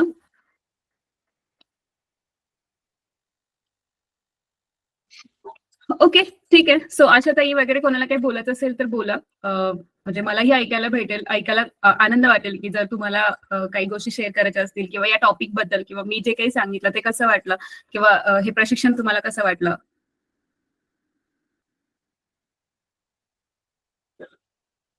ठीक आहे, चालेल. जर कोणाला काही बोलायचं असेल तर आपण हा कॉल इथे संपवूयात. पण मला एक जाता मी सगळ्यांना सांगेन की छान वाटलं तुमच्या सगळ्यांशी बोलून. म्हणजे लास्ट टाइम पण मी सांगेन की मला लास्ट टाइम पण चांगलं वाटलं होतं की त्या ताईंनी त्यांची एक गोष्ट शेअर केली होती आणि ती खरंच खूप छान होती. एक स्त्री सुद्धा स्वतःला किती म्हणजे जसं की कल्पना चावला आहेत, इंदिरा गांधी आहेत, खूप साऱ्या, झाशीची राणी लक्ष्मीबाई आहे, राणी ताराबाई आहेत, जिजामाता आहेत, खूप साऱ्या महिला आहेत की त्यांनी दाखवून दिलं की स्त्री ही कुठेच कमी नाहीये आणि स्त्रीला कधीच कमी लेखू नका. तर ह्या सगळ्या गोष्टी आहेत. तसं तुम्ही सुद्धा स्वतःच मी म्हणेन दुसऱ्या कोणाला रोल मॉडेल बनवण्यापेक्षा स्वतःसाठी रोल मॉडेल तयार व्हा आणि स्वतःसाठी काम करायला सुरुवात करा की जेणेकरून तुमच्या मुलांनी म्हटलं पाहिजे की नाही, माझी आई खूप काबाड कष्ट करते किंवा माझ्या आईमुळे मला हे शिकायला भेटलं. तर ह्या सगळ्या गोष्टी आहेत. मला खरं तर तुमच्यासोबत एक स्टोरी शेअर करायची होती पण आपल्याकडे आता वेळ नाहीये. पण मी नक्कीच, मला आठवण करून द्या की आपल्या नेक्स्ट सेशनला मी एक तुमच्यासोबत स्टोरी शेअर करेन. तर त्या स्टोरीमधून तुम्हाला सुद्धा नवीन काहीतरी शिकायला मिळेल. ठीक आहे, चालेल? Yes, no? हो मॅडम. ठीक आहे. सो श्रेया, तुम्हाला काही बोलायचं आहे? मग आपण कॉल संपवू शकतो. येस. डेफिनेटली आपण आज जरा वेळेच्या पुढे गेलेलो आहे. एकच मी विनंती करते सगळ्या ताईंना, की आपण लक्षात ठेवूयात, की दर 2 आठवड्यांनी आपला हा सत्र, हे जे ऑनलाईन सत्र आहे ते होणार आहे. त्याच्यामुळे आपल्याला अमित सर, गणेश सर किंवा वैशाली मॅडम यांच्या कॉलची वाट नाही बघायची आहे. आम्ही नोटिफिकेशन टाकू WhatsAppवर. तुम्ही प्लीज 2 वाजता कॉल जॉइन करा. म्हणजे वेळेत कॉल सुरू होईल आणि वेळेत आपल्याला संपवता येईल. म्हणजे आपली कुठली इतर कामं असतील तर त्यात जायला आपल्याला उशीर नाही होणार. ठीक आहे? आणि अजून कुठलाही तुमचा काही फीडबॅक असेल, अभिप्राय असेल, तो आम्हाला ग्रुपवर सुद्धा तुम्ही सांगू शकता. ठीक आहे?